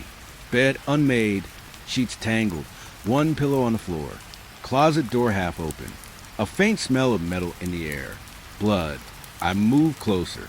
There was a smear of it, small, near the wall. Fresh, but drying. I crouched down, inspecting it. My radio hissed suddenly, making me jump. Unit 12, status check. I exhaled slowly. Still clear. Signs of possible struggle, but no one here. Copy. Backups en route. Caller ID traced to a landline. Belongs to the homeowners, Mark and Dana Willis. I froze. Looked back at the blood, then at the empty bed. The landline was on the nightstand. Off the hook. Static hummed faintly from the receiver. I picked it up. Hello. Only static. But beneath it, something faint. A whisper. Too soft to understand. Too low to be words. I listened harder. Heart thudding in my chest. It wasn't random noise. It had rhythm. Cadence. Like someone trying to speak through the interference. Then, clear as day, a voice. Don't turn around. I froze. My blood ran cold. The whisper wasn't coming from the radio. It was coming from the phone. I felt the air behind me change. The temperature dropped suddenly. The hairs on my neck standing up. My hand tightened around the flashlight. I didn't turn. Couldn't. The voice came again. Closer. Quieter. You shouldn't be here. And then the line went dead. I spun around. The hallway was empty. But the family photos on the wall had changed. I swear to God they had changed. Every single one of them now showed the same scene. The living room, the couch, the lamp, this house. But in each photo, there was someone standing just behind the family. Tall, unclear, a dark blur where a face should have been. I stumbled back, breath shaking. My light flickered, then steadied. The air pressed in tight around me. I moved toward the front door, fast but careful, not daring to look away from the hall. The photos seemed to lean as I passed, like they were watching. When I stepped outside, the air hit me cold and hard. I gulped it in, shaking. The porch light flickered twice, then went out completely. I turned toward my cruiser and froze. There was a woman standing across the street, barefoot, in a nightgown, watching me. I called out, "Ma'am, are you okay?" No response. I started toward her, but when I blinked, she was gone. Just gone. I scanned the street. Empty. No doors closing. No sound of footsteps. Nothing. Dispatch crackled again. Unit 12, status? I swallowed hard. No sign of victims. Possible false call. There was a pause. Then, negative 12. We just got a follow-up. Another call came from the same address. My chest tightened. That's not possible. I'm still here. Copy. The caller said they're hiding in the bedroom. My mouth went dry. I turned back to the house. The door I'd left open was now closed, and through the thin crack between door and frame, a faint light pulsed once, then faded. I stood there frozen, listening to the silence pressing again. I don't remember getting back in the car or driving away, but when I checked the logs later that night, the call recording had been erased. No trace of it. No record of the dispatcher's voice. No report of the address. Just a blank timestamp. 12:03 a.m. The same minute the call came through. I tried to tell myself it was a glitch, a misfiled report. But sometimes, late at night, when the radio crackles to life, I still hear it beneath the static. That whisper, soft, calm, you shouldn't have come. I didn't sleep after that night. I told myself I was fine, that what I saw, or thought I saw, was just exhaustion. But deep down, I knew better. Something about that call had followed me home. For days, I couldn't shake it. The dispatch records were still blank. The address on Holloway didn't even exist in the system anymore. I drove past that street twice after my shift, and the house wasn't there, just a vacant lot. Grass growing over where the driveway should have been. I stopped talking about it at the station. The guys already thought I was wound too tight. Midnight calls mess with your head, they said. Maybe they were right. Maybe I wanted them to be. Then, 3 nights later, it happened again. It was just after 1 a.m. The city was asleep. Empty roads. Traffic lights blinking yellow through fog. I was parked near the edge of town, writing a report. The cruiser's cabin light was dim, the radio humming low. That's when I noticed it. The dash cam was on. I hadn't turned it on. It was recording, little red light blinking. Even though the car hadn't registered any movement, I leaned forward, checking the screen. It showed the front view, the empty street, a stretch of asphalt disappearing into mist. But there was something off about it. The image flickered. For a second, I saw a movement on the shoulder. A shape, small, too fast to catch. I replayed the footage. Nothing there. That's when the radio hissed softly, and a voice whispered through static. Still there? I froze. Dispatch, I said, leaning toward the mic. No answer. Just a quiet breath. Then the sound of footsteps. Not on the radio. Outside, I turned my head toward the passenger window, but there was no one. Just fog pressing against the glass. The kind of fog that seems thicker the harder you stare into it. I stepped out of the car. The sound stopped. The night was dead quiet. Too quiet for a city this size. No insects, no wind. I scanned the ground with my flashlight. Nothing. Then I saw it. The rear door of the cruiser was open. I know I closed it. I always close it. It's muscle memory. But there it was, just barely ajar, like someone had slipped in or out. Dispatch, I said again, trying to steady my voice. Possible interference with vehicle. Checking perimeter. No response. I closed the door slowly, forcing the latch to click. My hand was shaking. I told myself to get back inside, drive off, call it in. But before I reached the driver's seat, I noticed something. The street sign at the corner. Holloway. I hadn't realized where I was. I hadn't meant to come back here. The fog shifted and I could see it. The empty lot. The one where the house used to be. Only now, there was something there. Not a house. Not really. More like the outline of one. A faint shape, barely visible through the haze. It looked almost transparent. Walls flickering in and out like bad reception.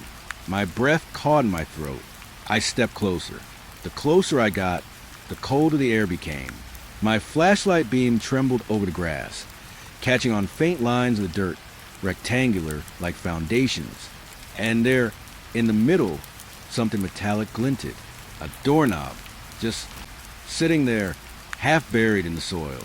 When I touched it, I swear I felt heat, like a pulse. And then everything went wrong. The radio in my cruiser erupted in noise, voices overlapping, screaming through static. A dozen, maybe more, all talking over each other. Leave now. He's watching. Behind you. I spun around. Nothing. Just fog. And that impossible, flickering shape of a house. I ran back to the car and slammed the door shut, locking it. My chest felt tight. Every breath coming sharp. I stared at the dashboard, half expecting the engine to die. But it didn't. The radio cut out, leaving only the ticking of the cooling metal. I sat there, gripping the wheel until my hands stopped shaking. When I finally looked up, the fog had thinned. The house was gone, but my dash cam light was still blinking, recording. I watched the playback later, frame by frame, and in the reflection of the windshield. Just for a second, I saw myself, sitting in the car, staring forward, and behind me, a shape leaning in. The next day, I tried to file a report. I didn't mention what I'd seen, only that someone had tampered with the cruiser. The sergeant nodded, wrote it down, and told me to get some rest. Rest didn't help. At home, things started moving. Small things at first. My keys ending up on the counter when I knew I'd left them by the door. My coffee mug turning sideways on its own. I blamed it on stress, fatigue, but then I noticed the doors. Every morning, one would be open, just an inch. Never the same door twice. Bedroom, bathroom, basement, always one, always waiting. I started checking them before bed, locking every latch, turning every knob. But by morning, one would be open again.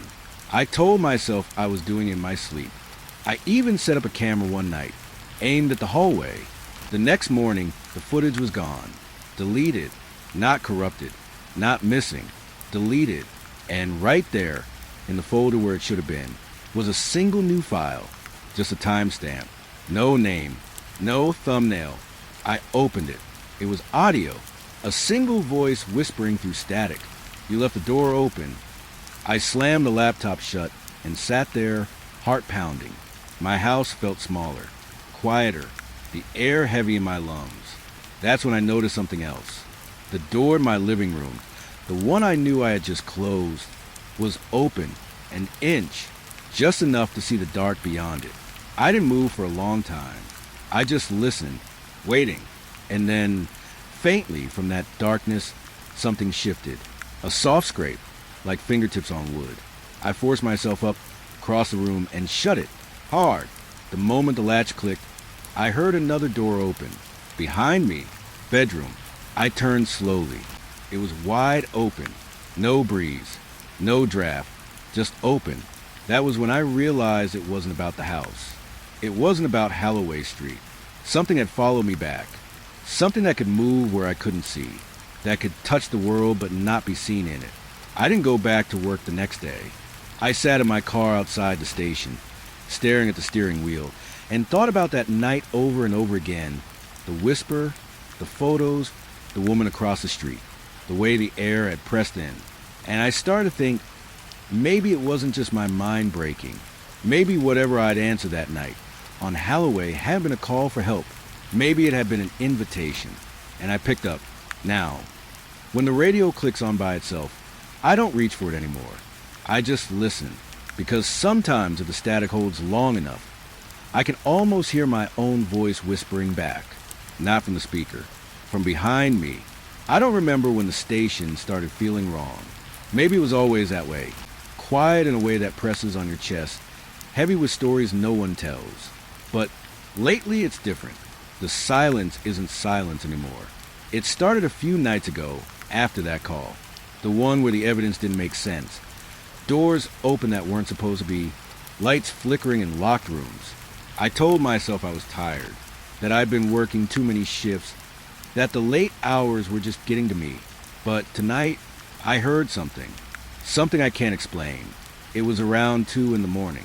I was finishing a report in the back office. The one with the peeling paint and the vent that hums like a dying fan. The radio was off. The rest of the team had gone home hours ago. Just me, the sound of my pen scratching paper, and that humming vent. Then, underneath the hum, I heard it. At first, it was faint, like a breeze slipping through a crack. A whisper, too soft to catch. I froze, pen still in my hand, listening. It came again, clearer this time. A voice, but not from a hallway, not from the radio, from the wall, right behind the filing cabinets. It was low, careful, like someone trying not to be heard, and it said my name. I remember standing up, slow, the chair creaking against the floor. The whisper stopped. I waited, staring at that wall, my heartbeat so loud it almost drowned everything else. And then it spoke again. Only this time, it wasn't a whisper. It was my voice. It said the same words I had just written in my report, word for word. Same tone, same pauses. I dropped the pen. I think I whispered something like, "What the hell?" The air felt colder, thicker. When I pulled the filing cabinet away, there was nothing there, just cracked paint and that old vent humming. But I swear I could feel something moving behind it, breathing. I told myself it was a trick of the pipes, maybe a loose duct, Maybe sound traveling weird through the metal, but that doesn't explain what it said next, because the voice didn't stop. It kept talking, and it started saying things I'd never written, things I'd never said out loud. It said, "You should have told her the truth." I remember just standing there, staring, not breathing. It said it again, louder, "You should have told her the truth." And I knew exactly who it meant. I don't talk about my ex-wife much. Not to anyone at the station. Not even to the captain. But the voice, it knew everything. The arguments. The silence. The way she cried when I left that night. It whispered the same words she did when I walked out. "You're just like your father." My legs almost gave out. I backed into the desk, knocking over the lamp. The light flickered, then went out completely. The room fell into darkness. And in that dark, I heard laughter. Not mocking, not loud, just quiet, like someone laughing from another room, through the walls. I left the office without looking back. I told myself I'd come back in the morning, check the wiring, maybe call maintenance. But I didn't. For the next few days, I avoided that room entirely. I took my breaks in patrol lounge, kept the lights on, kept the radio playing static just to drown out the silence. But the whispers followed. They started showing up in other parts of the station. First in the hallway near the evidence room, then near the locker bay. And every time they said something that hit too close. Things I didn't want to hear.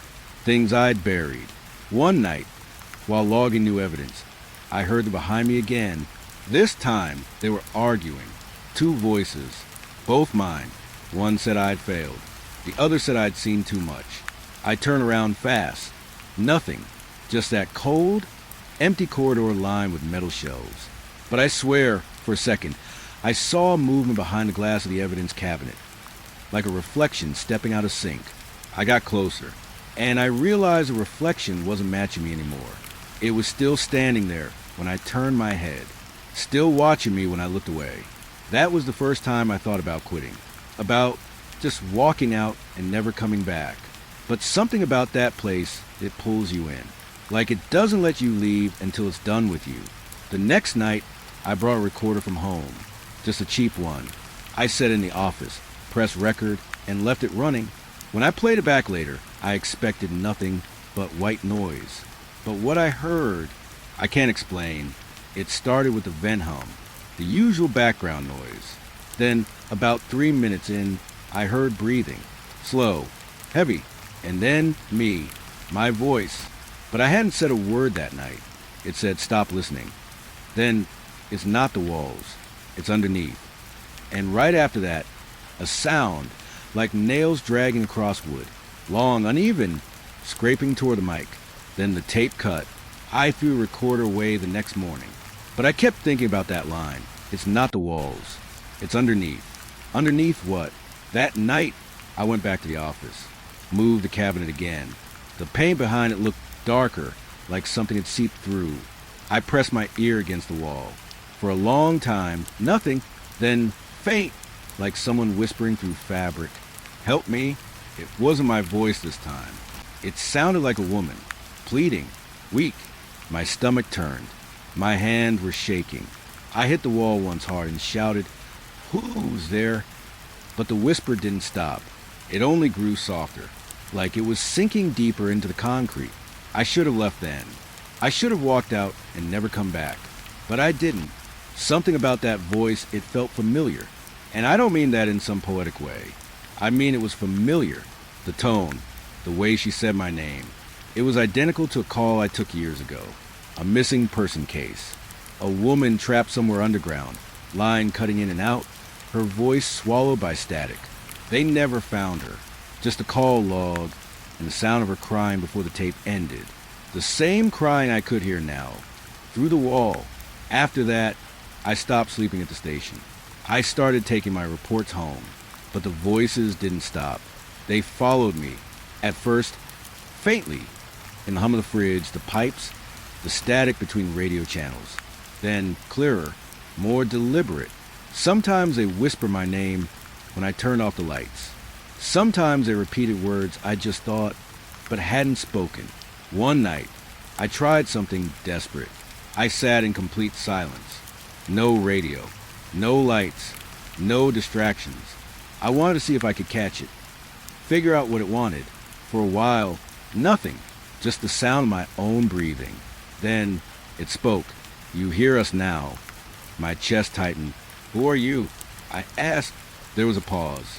Then the voice, all of them, layered over each other, whispered, "We are what you left behind." I don't remember standing up. I just remember the floor under my boots, cold and wet, though it hadn't rained in days. The air in the room felt thick, heavy, like I was breathing in someone else's exhale. And then, from the corner of the room, I heard movement. Not footsteps, more like the shuffle of fabric. When I turned, the shadows on the wall seemed wrong. They didn't match the angle of the light, didn't match me. And then, slowly, one of them turned its head. I don't know how long I stood there. Maybe seconds, maybe minutes. The next thing I remember, I was outside, standing by my patrol car, shaking, my uniform damp with sweat.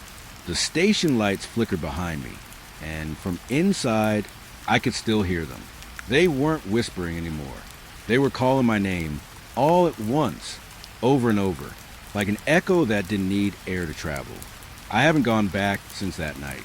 But sometimes when I drive past the station, I roll down the window, and if the wind's quiet enough, I can still hear them, the voices in the walls, repeating everything I've ever said.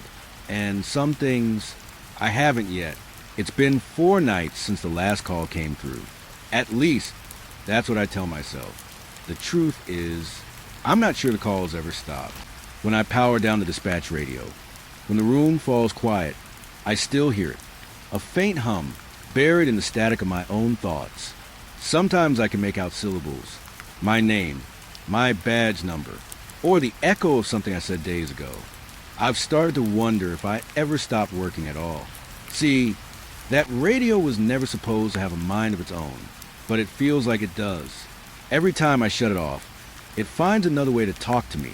The speakers are dead, but the message keeps moving through the wires, through the walls, through me. I think about that a lot, especially at night, when the station goes quiet and the rest of the officers have gone home. You'd think I'd enjoy the silence after years of sirens, screams, and chaos. But silence isn't peace. Not here, because in this place, silence feels like a trick. I started noticing it last week, after I unplugged the main radio unit. I wanted to see if I could sleep without hearing the whispers. For a while it worked, but just after midnight, the old intercom crackled to life on its own.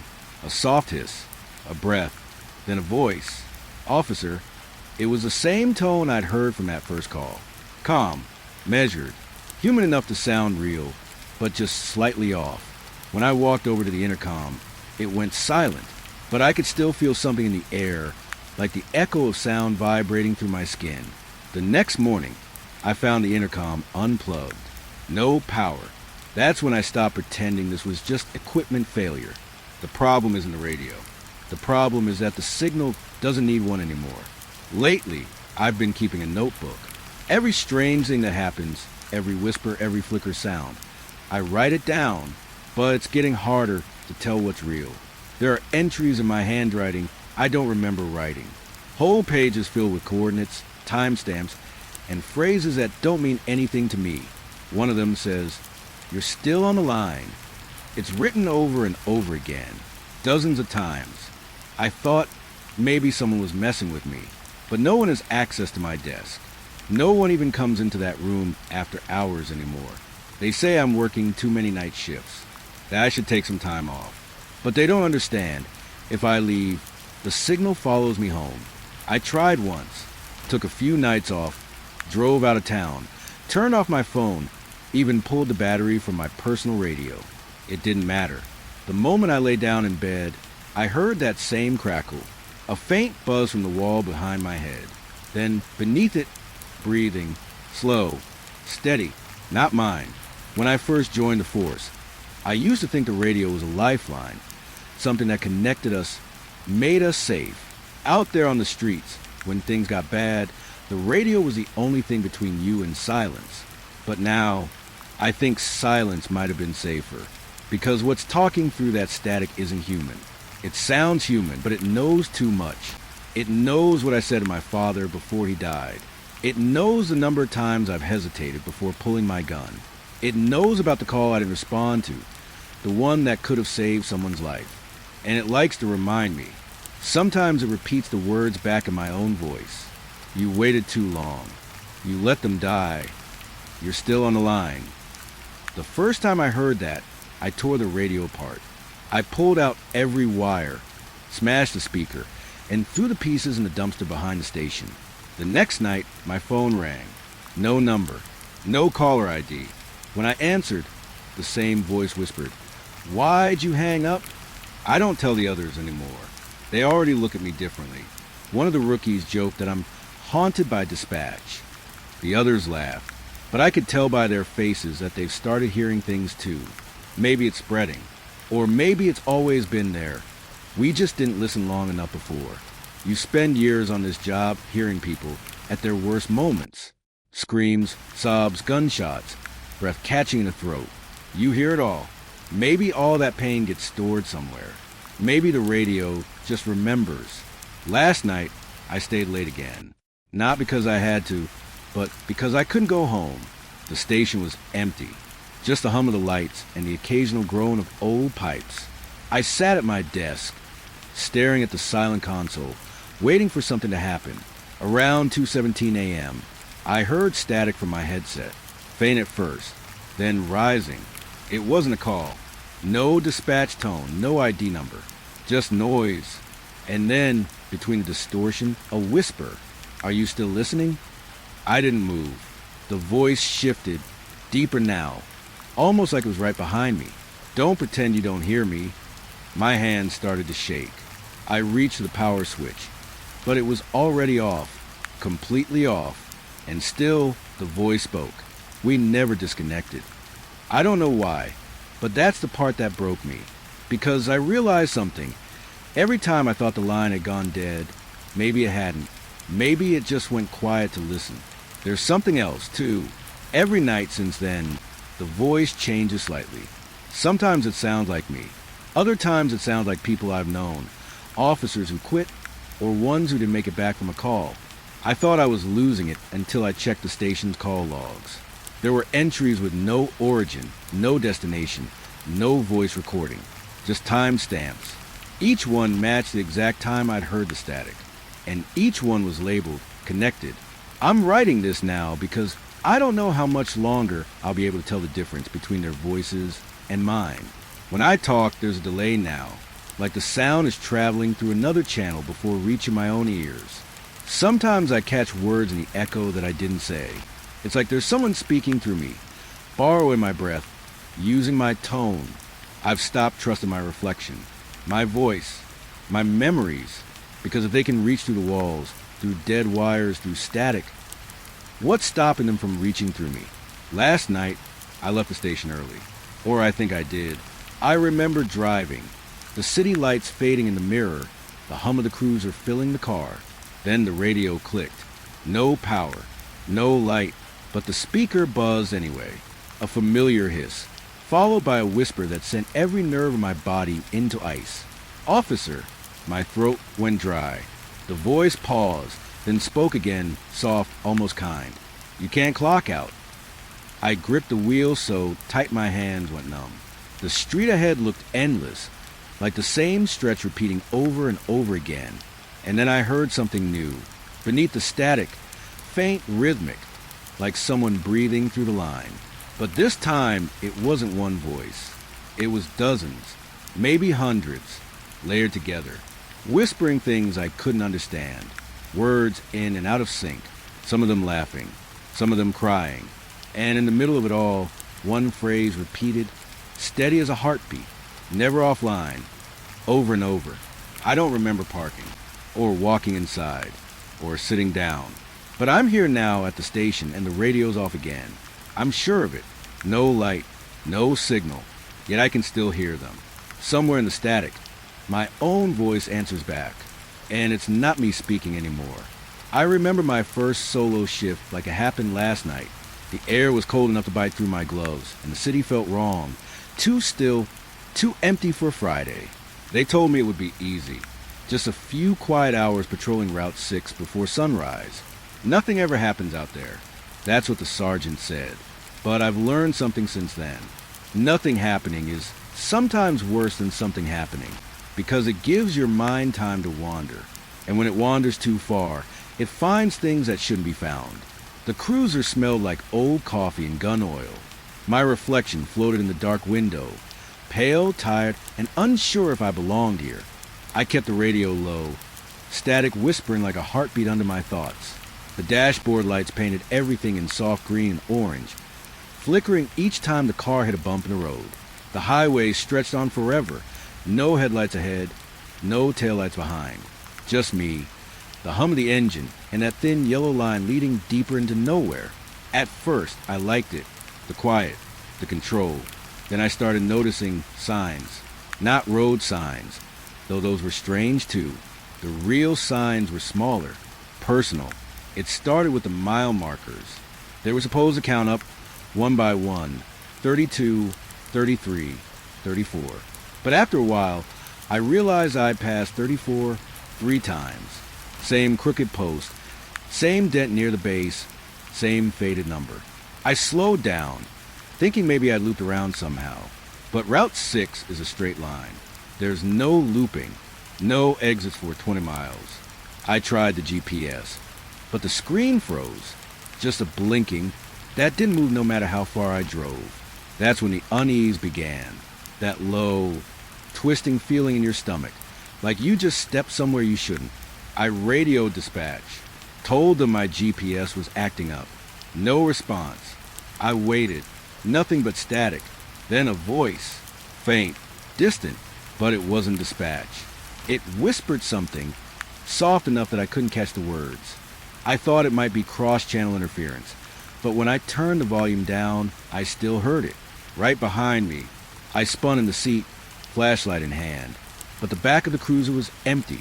Just my reflection in the divider glass, staring back at me with eyes that looked wrong. Not scared, just waiting. I tried to laugh it off. Rookie nerves, I told myself. First night jitters. But the signs kept coming.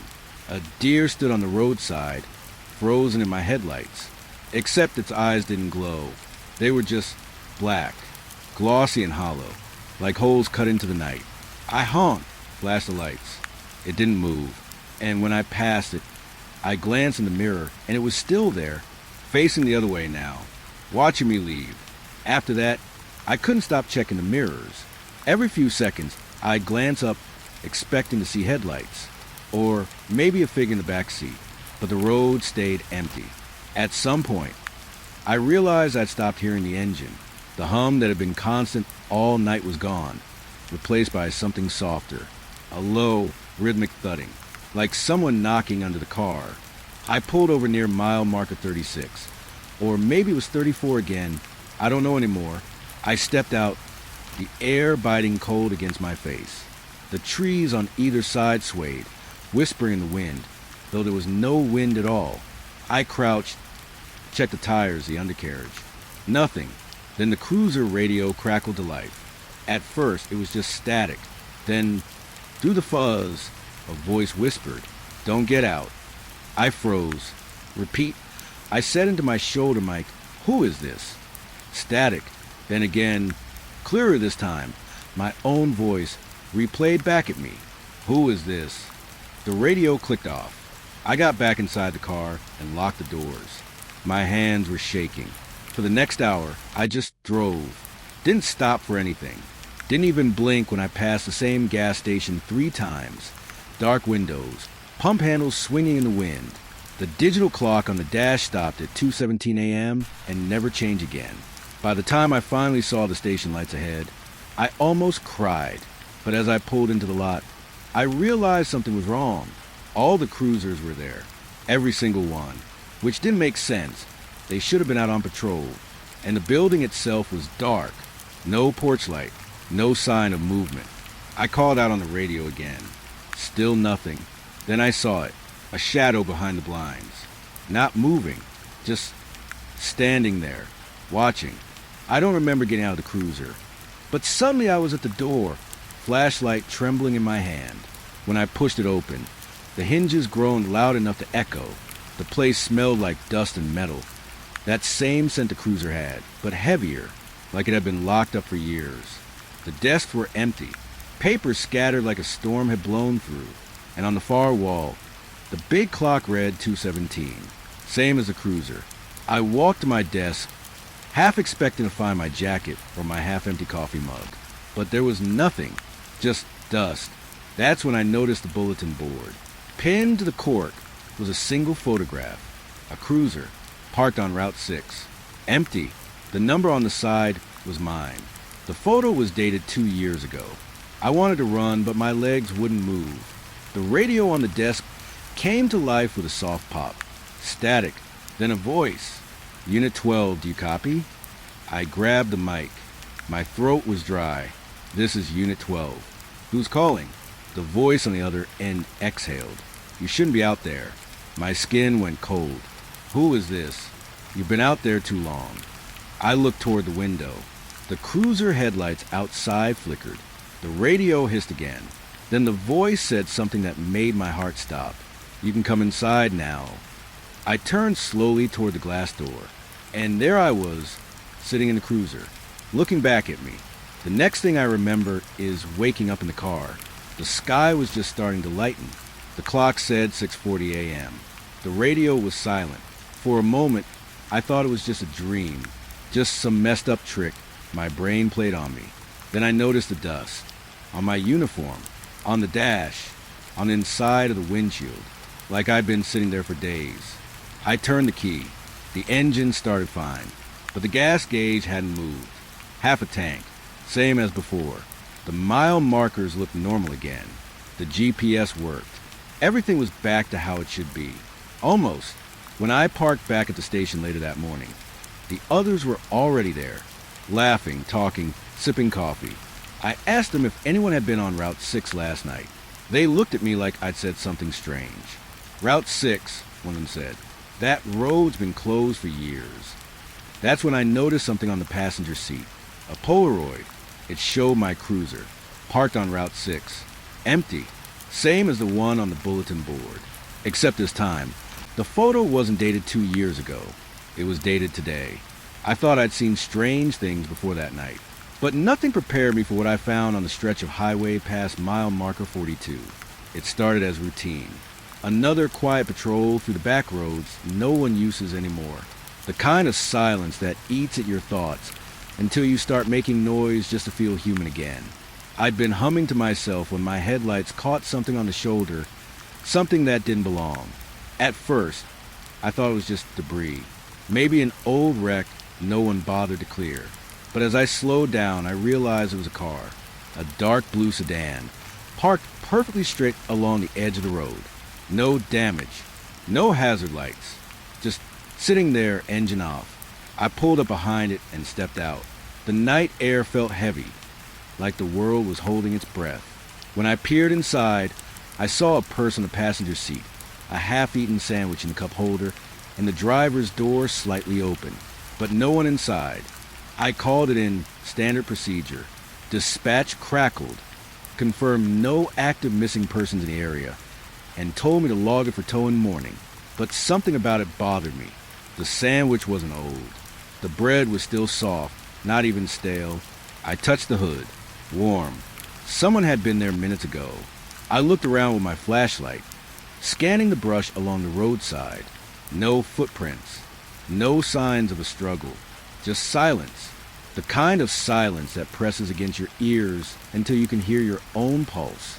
Then, maybe 50 yards ahead, my light caught the glint of metal. Another car. This one was red, an older model, door wide open, keys dangling in the ignition.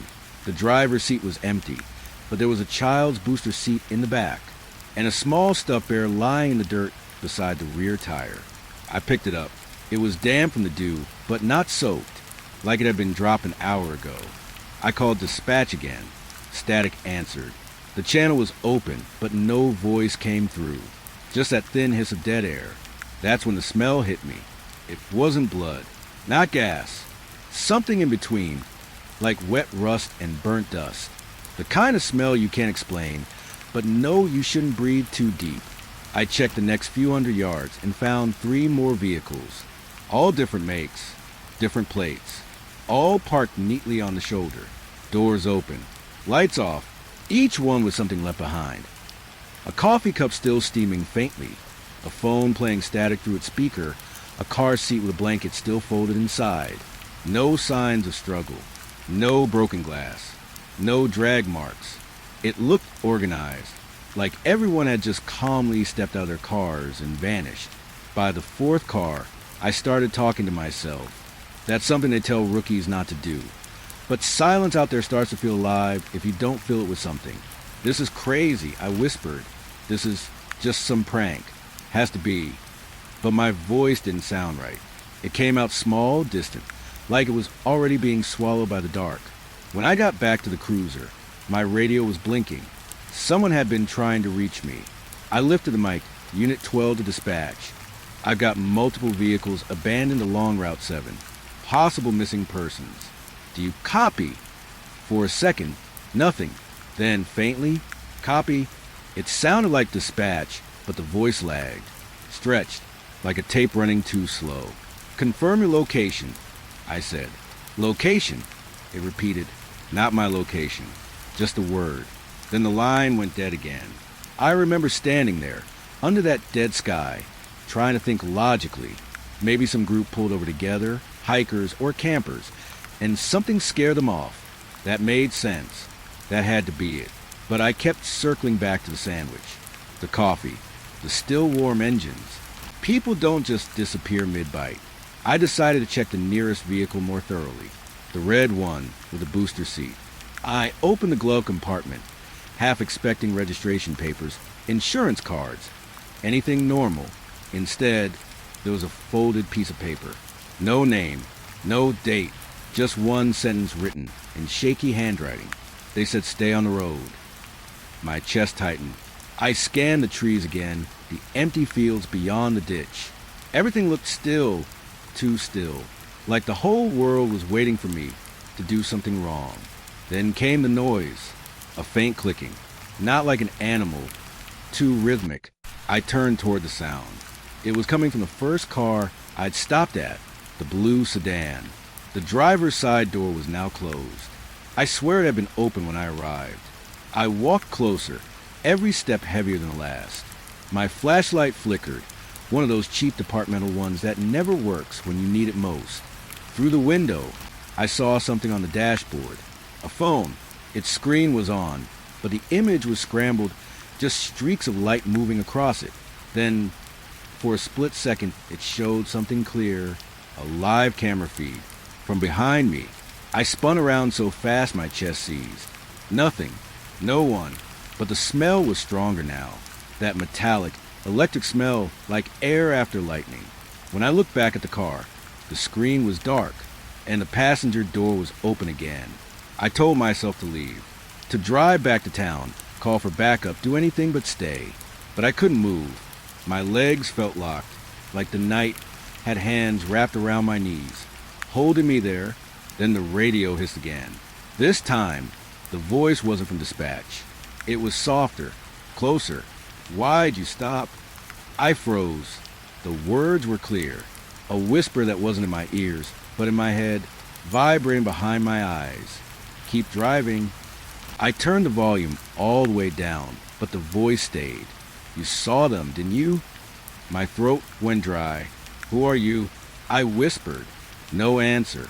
Just one final whisper, slow and cold. "They saw you too." I bolted for the cruiser, slammed the door, turned the key. The engine stuttered, then caught. I floored it. The headlights cut through the dark, slicing across a line of parked cars. And that's when I saw it, a shape standing in the middle of the road ahead, not moving, not even breathing, just standing. I hit the brakes hard enough to throw my shoulder against the seatbelt. The cruiser skidded sideways, stopped inches from it. My lights hit its face, or what should have been a face. But there was nothing, just a shimmer of air, like heat waves over asphalt. Then it turned, slowly, and drifted toward the tree line. Gone. When I looked back in the mirror, the cars were gone too. All of them. The shoulder was empty. Just cracked pavement and grass. No cars.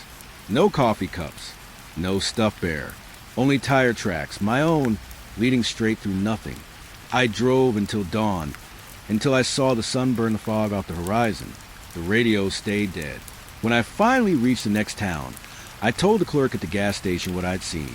He looked at me for a long time, then said, "You're on Route 7? I nodded. He went quiet, then pointed at the paper tape beside the register. A yellowed clipping from an old newspaper. 7 missing and overnight vanishing. Cars found abandoned on Route 7. The date was from 12 years ago, and the photo showed the same red car, the same blue sedan, even the stuffed bear. Back at the station, I filed a report. They said I must have been tired, maybe mixed up the roads. They laughed about it for a week, but I know what I saw. And last night, when I left the cruiser parked in the lot, I noticed something wedged under the wiper blade, a folded note, same shaky handwriting. They said stay on the road. Only this time, underneath that line, there was something new. They didn't say which side. I've been driving that route for 3 years, and I swear to you, there was never a dead-end street there before. It started with the call. A voice on the radio, distorted, barely coming through static, said there was something blocking County Road 12. No details, just that word, something. When you've been on the force long enough, you learn not to ask too many questions about vague calls. You just go. So I did. The night was still. No wind, no movement, just that dull hum of the engine beneath me. When I turned off the main road, my headlights caught what looked like tire tracks veering off the asphalt and into the dirt. Fresh ones. I followed them. They wound deeper into the trees. Thin pines crowding close on both sides like ribs closing around a lung. My cruiser felt too big for the path. Branches scraped along the sides, nails on metal. And then the road just stopped. I'm not talking about a sharp turn or a barricade. It stopped, like someone had taken a giant blade and sliced the world clean off. The dirt path ended abruptly, the ground breaking into loose gravel and roots. Beyond that, nothing, just an open field of mist stretching into the dark. But the tracks didn't stop where the road did. They continued forward into the fog, like someone kept driving even after the earth ran out. I stepped out of the car. The air felt wrong, too cold for season. My breath came out in thick clouds, each one vanishing before it should. When I crouched to inspect the ground, I saw the tracks were deep, pressed and hard, like whoever drove through here was flooring it. And yet, there was no sign of the vehicle. No skid marks, no debris, no tail lights in the distance. Just those tracks, stopping midair, like the car had driven straight off the world and disappeared. "Dispatch!" I said, trying to keep my voice steady. "I've got tire impressions leading into an unmarked area past County 12. Looks like static, of course. Just that same faint, hissing hum. And underneath it, something else soft, rhythmic, like breathing. Hello?" I said again, tapping the radio. That's when I heard it. A whisper, close enough that I thought it came from behind me. "You're late." I turned fast, flashlight cutting through the mist. No one there, just the trees, tall and motionless, watching. I remember this strange pull, like something in me didn't want to leave, like if I just stood there long enough, I'd understand what I was looking at. So I took a few more steps forward. The gravel under my boots crunched, sharp and wet. And then I heard another sound. Footsteps. Not mine. They came from just beyond the fog. Slow, deliberate, matching my pace. When I stopped, they stopped. When I moved again, so did they. It wasn't an echo. It was something walking with me. I aimed my light straight ahead, but the beam faded into the mist like it was being swallowed. And then I noticed something. Right where the tracks ended, there was a glint, a small metallic shine, half buried in the dirt. I knelt and brushed the surface clean. It was a license plate. My pulse spiked when I read the numbers, because I knew them. They belonged to the same blue sedan I'd found 2 nights ago on Route 7, the one that vanished. I dropped it. It hit the dirt with a soft thud that felt too loud. I took a step back and forced myself to breathe. In, out. There had to be an explanation. Someone must have stolen the plate, dumped it here, something logical. But the tracks, they were identical. Same tire width, same depth, same direction. And then I realized something worse. There was another set of footprints beside them. Not tire marks. Not mine. Bare feet. They were small, child-sized, and they ran parallel to the car tracks for about 6 feet before stopping. The last print was deeper than the rest. Like whoever made it had leapt forward. After that, nothing. No continuation, no scuff marks, no sign of return. Just gone. I shone my flashlight into the fog, hoping to catch a shape. Instead, I caught movement. A flicker. Something darted across the mist, fast, low, like the shadow of a person crawling just out of sight. I called out, "Police? Show yourself." Nothing. Just that low hum again, like the world was holding a frequency I couldn't hear before. I backed toward the cruiser, hand on my weapon, pulse hammering in my throat. Then my headlights flickered, once, twice, and went out. Darkness swallowed everything. For a second, I thought I heard the engine die too, but then I realized it wasn't the car that had stopped. It was the sound. No crickets, no wind, no radio static, just the scrape of gravel. Right behind me, I turned. Someone was standing at the edge of the mist. I could only make out a silhouette, thin, still, facing me. My flashlight trembled in my hand. Who's there? No answer. I took a step forward. The figure took one back. Then, in one smooth motion, it turned and vanished into fog. I ran after it, just a few steps, but the ground changed under my boots. The dirt gave way to pavement, and when I looked up, I wasn't in the field anymore. I was standing at the end of a cul-de-sac, a perfect little suburban street. Houses, lawns, streetlights, everything silent and still, except none of those houses had doors. Just windows, rows of them, reflecting me back, again and again, every single one of them. My radio came alive then, a burst of static so sharp I flinched. Through the noise, I heard my own voice. Not live, a recording. Dispatch.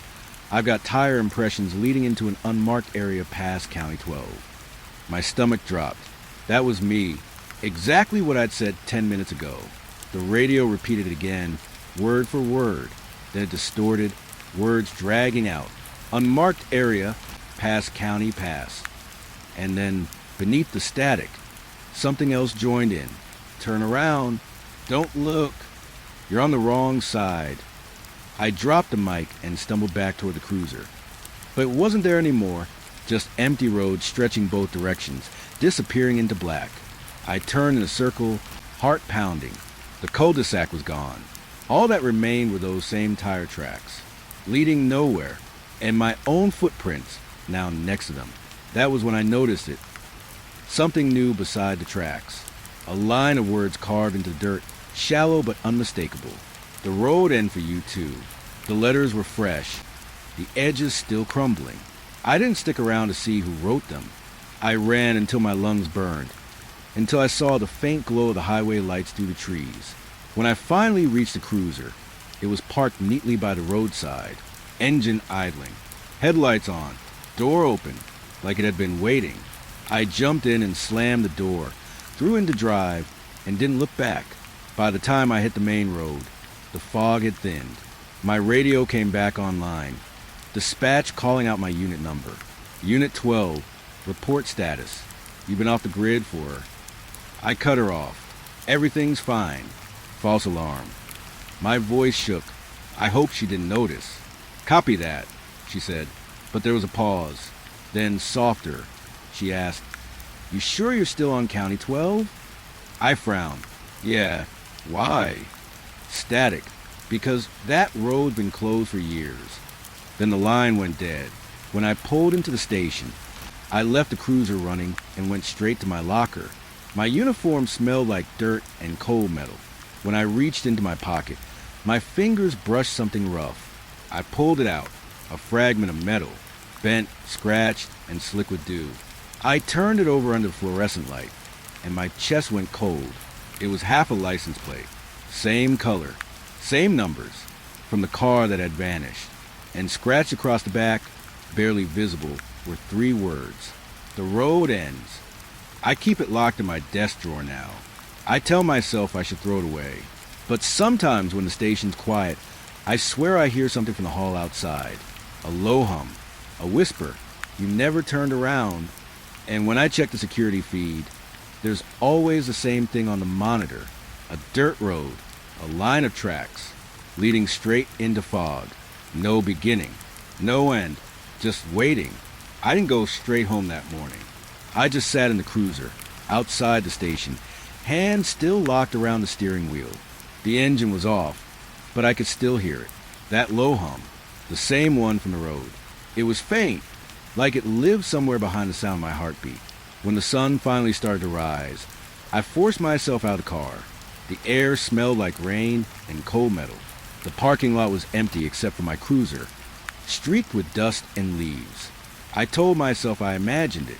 The road, the tracks, the whisper. It had to be the exhaustion. A long night, low blood sugar, nerves. That's all. But when I closed the car door, I noticed something. On the inside of the window, there were fingerprints, small ones, pressed from the inside the station. Everything felt wrong in a quiet way. You ever walk into a place you've known for years and suddenly feel like you don't belong there anymore? Like the air's heavier, the light colder? That's how it felt. Sergeant Alvarez was at his desk, sipping burnt coffee. He looked up and gave me that tired half-smile. Rough shift. I wanted to tell him everything. About the road that ended, about the missing cars, about the fog that felt like it was watching me. But when I opened my mouth, the words caught. Because how you explain something like that without sounding insane? So I just nodded. Yeah, long night. He laughed. They always are. And for a second, I thought that was it. But then he said, "You left your cruiser running all night." I froze. "I turned it off," I said. He frowned, confused. "No, you didn't. It was idling in the lot when I came in. Door open, lights on. You sure you're okay?" I just said I was tired. But I wasn't. I was terrified.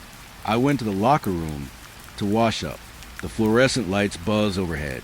A steady electric hum that felt almost familiar.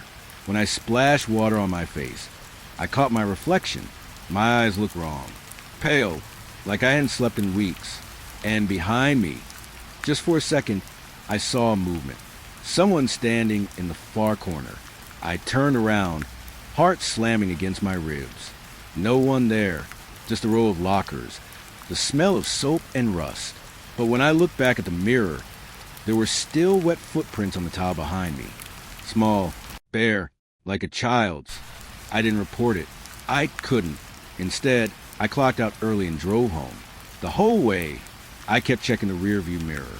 The road was empty, but I couldn't shake the feeling that I wasn't alone. Every time I blinked, I swore I saw fog forming on the horizon. By the time I pulled into my driveway, the sky was pale gray. My house looked smaller than usual, like it had shrunk overnight.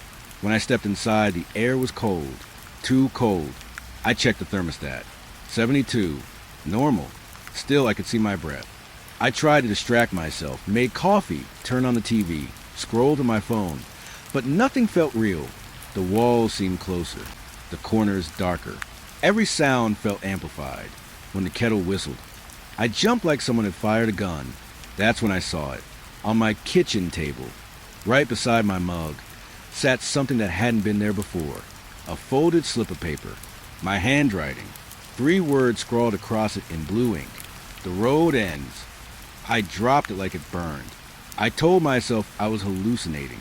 Sleep deprivation, stress, whatever. I'd had long shifts before, seen bad things. Maybe this was just my mind finally cracking under the pressure. So I went to bed, but sleep didn't help. Every time I closed my eyes, I was back there, on that road, the gravel under my boots, the fog curling like smoke, and a voice whispering from somewhere ahead, soft, pleading, "Don't leave me here." I'd wake up gasping, drenched in sweat, the same words echoing in my head, "Don't leave me here." Around noon, I heard the knock, 3 slow taps. I froze. No one ever visits me. When I opened the door, no one was there, but on the welcome mat, half covered in dust, lay something small and silver. A key. My cruiser key. The one still on my belt. I looked down. Yep, mine was right there, clipped to my belt loop. So whose was that? I picked it up carefully. It was cold, too cold, like it had been sitting in a freezer. When I turned it over, I saw tiny letters scratched into the side. 12. My unit number. That was when I realized it. Whatever followed me off that road wasn't a dream. It knew me. It had been in my car, my mirror, my home. And now it wanted me to go back. I tried to call Alvarez, but every time I picked up the phone, the line filled with static. Then, underneath it, breathing. Slow, rhythmic. I said, "Who is this?" The breathing stopped, and then my own voice came through the line. "Don't look behind you." I dropped the phone and spun around. The hallway was empty, but I heard the floor creak, soft, cautious. Footsteps moving toward the bedroom. My heart felt like it was trying to tear its way out of my chest. I followed slowly, every muscle tight. The bedroom door was half open. I could see the curtains swaying even though the window was shut. I pushed the door open. The air smelled like dirt, wet, cold dirt. There was something on the bed, a uniform, mine, folded neatly, clean, pressed, except for one thing, the badge number. It wasn't mine. It was 12-2. I took a step back, and the floor groaned under my heel. That's when I saw the closet door start to move. Just an inch, then another. Someone or something was inside. I raised my gun, every instinct screaming. Whoever's in there, come out now. Silence, then a soft knock. From inside the closet, 3 slow taps. Exactly like the ones at my front door. I couldn't breathe. My hand was shaking so bad, I thought I'd dropped the gun. I reached out, grabbed the handle, and yanked the door open. Nothing. Just my reflection in the full-length mirror hanging inside. But there was something wrong with it. It wasn't moving the same way I was. It stood perfectly still, eyes locked on mine, even as my hand trembled. Then, slowly, it tilted its head and smiled. I stumbled back, knocking into the dresser. The mirror shimmered like heat over pavement. For a split second, I saw something behind that reflection. A dirt road, tire tracks, fog. And in the distance, someone walking toward me, barefoot, small, the same size as those prints from the station.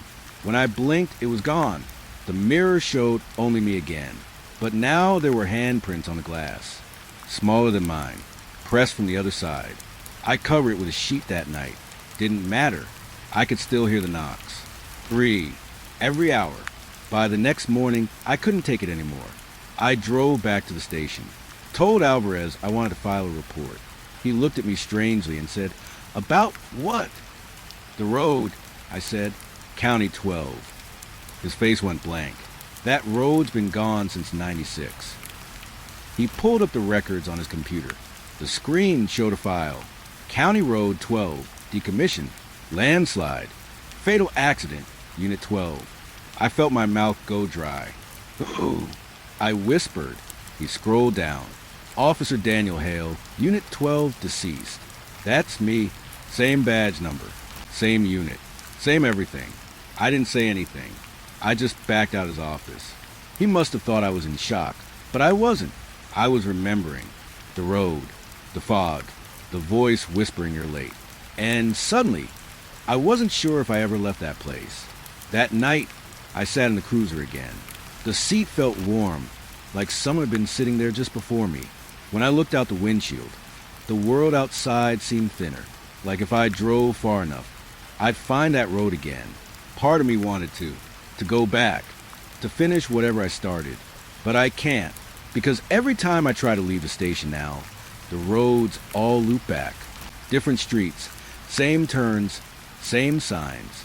And when I pull up to my house, it's always empty. No lights, no sounds, just a single slip of paper on the kitchen table. 3 words, written in my own handwriting. The road ends. Sometimes late at night, I hear static come through the dispatch radio. A voice, familiar. Unit 12, report status. And I answer, I always answer. Because maybe one night, someone will hear me. Maybe they'll follow the tracks. Maybe they'll see what I saw. And maybe when they do, I'll finally stop hearing the knocking.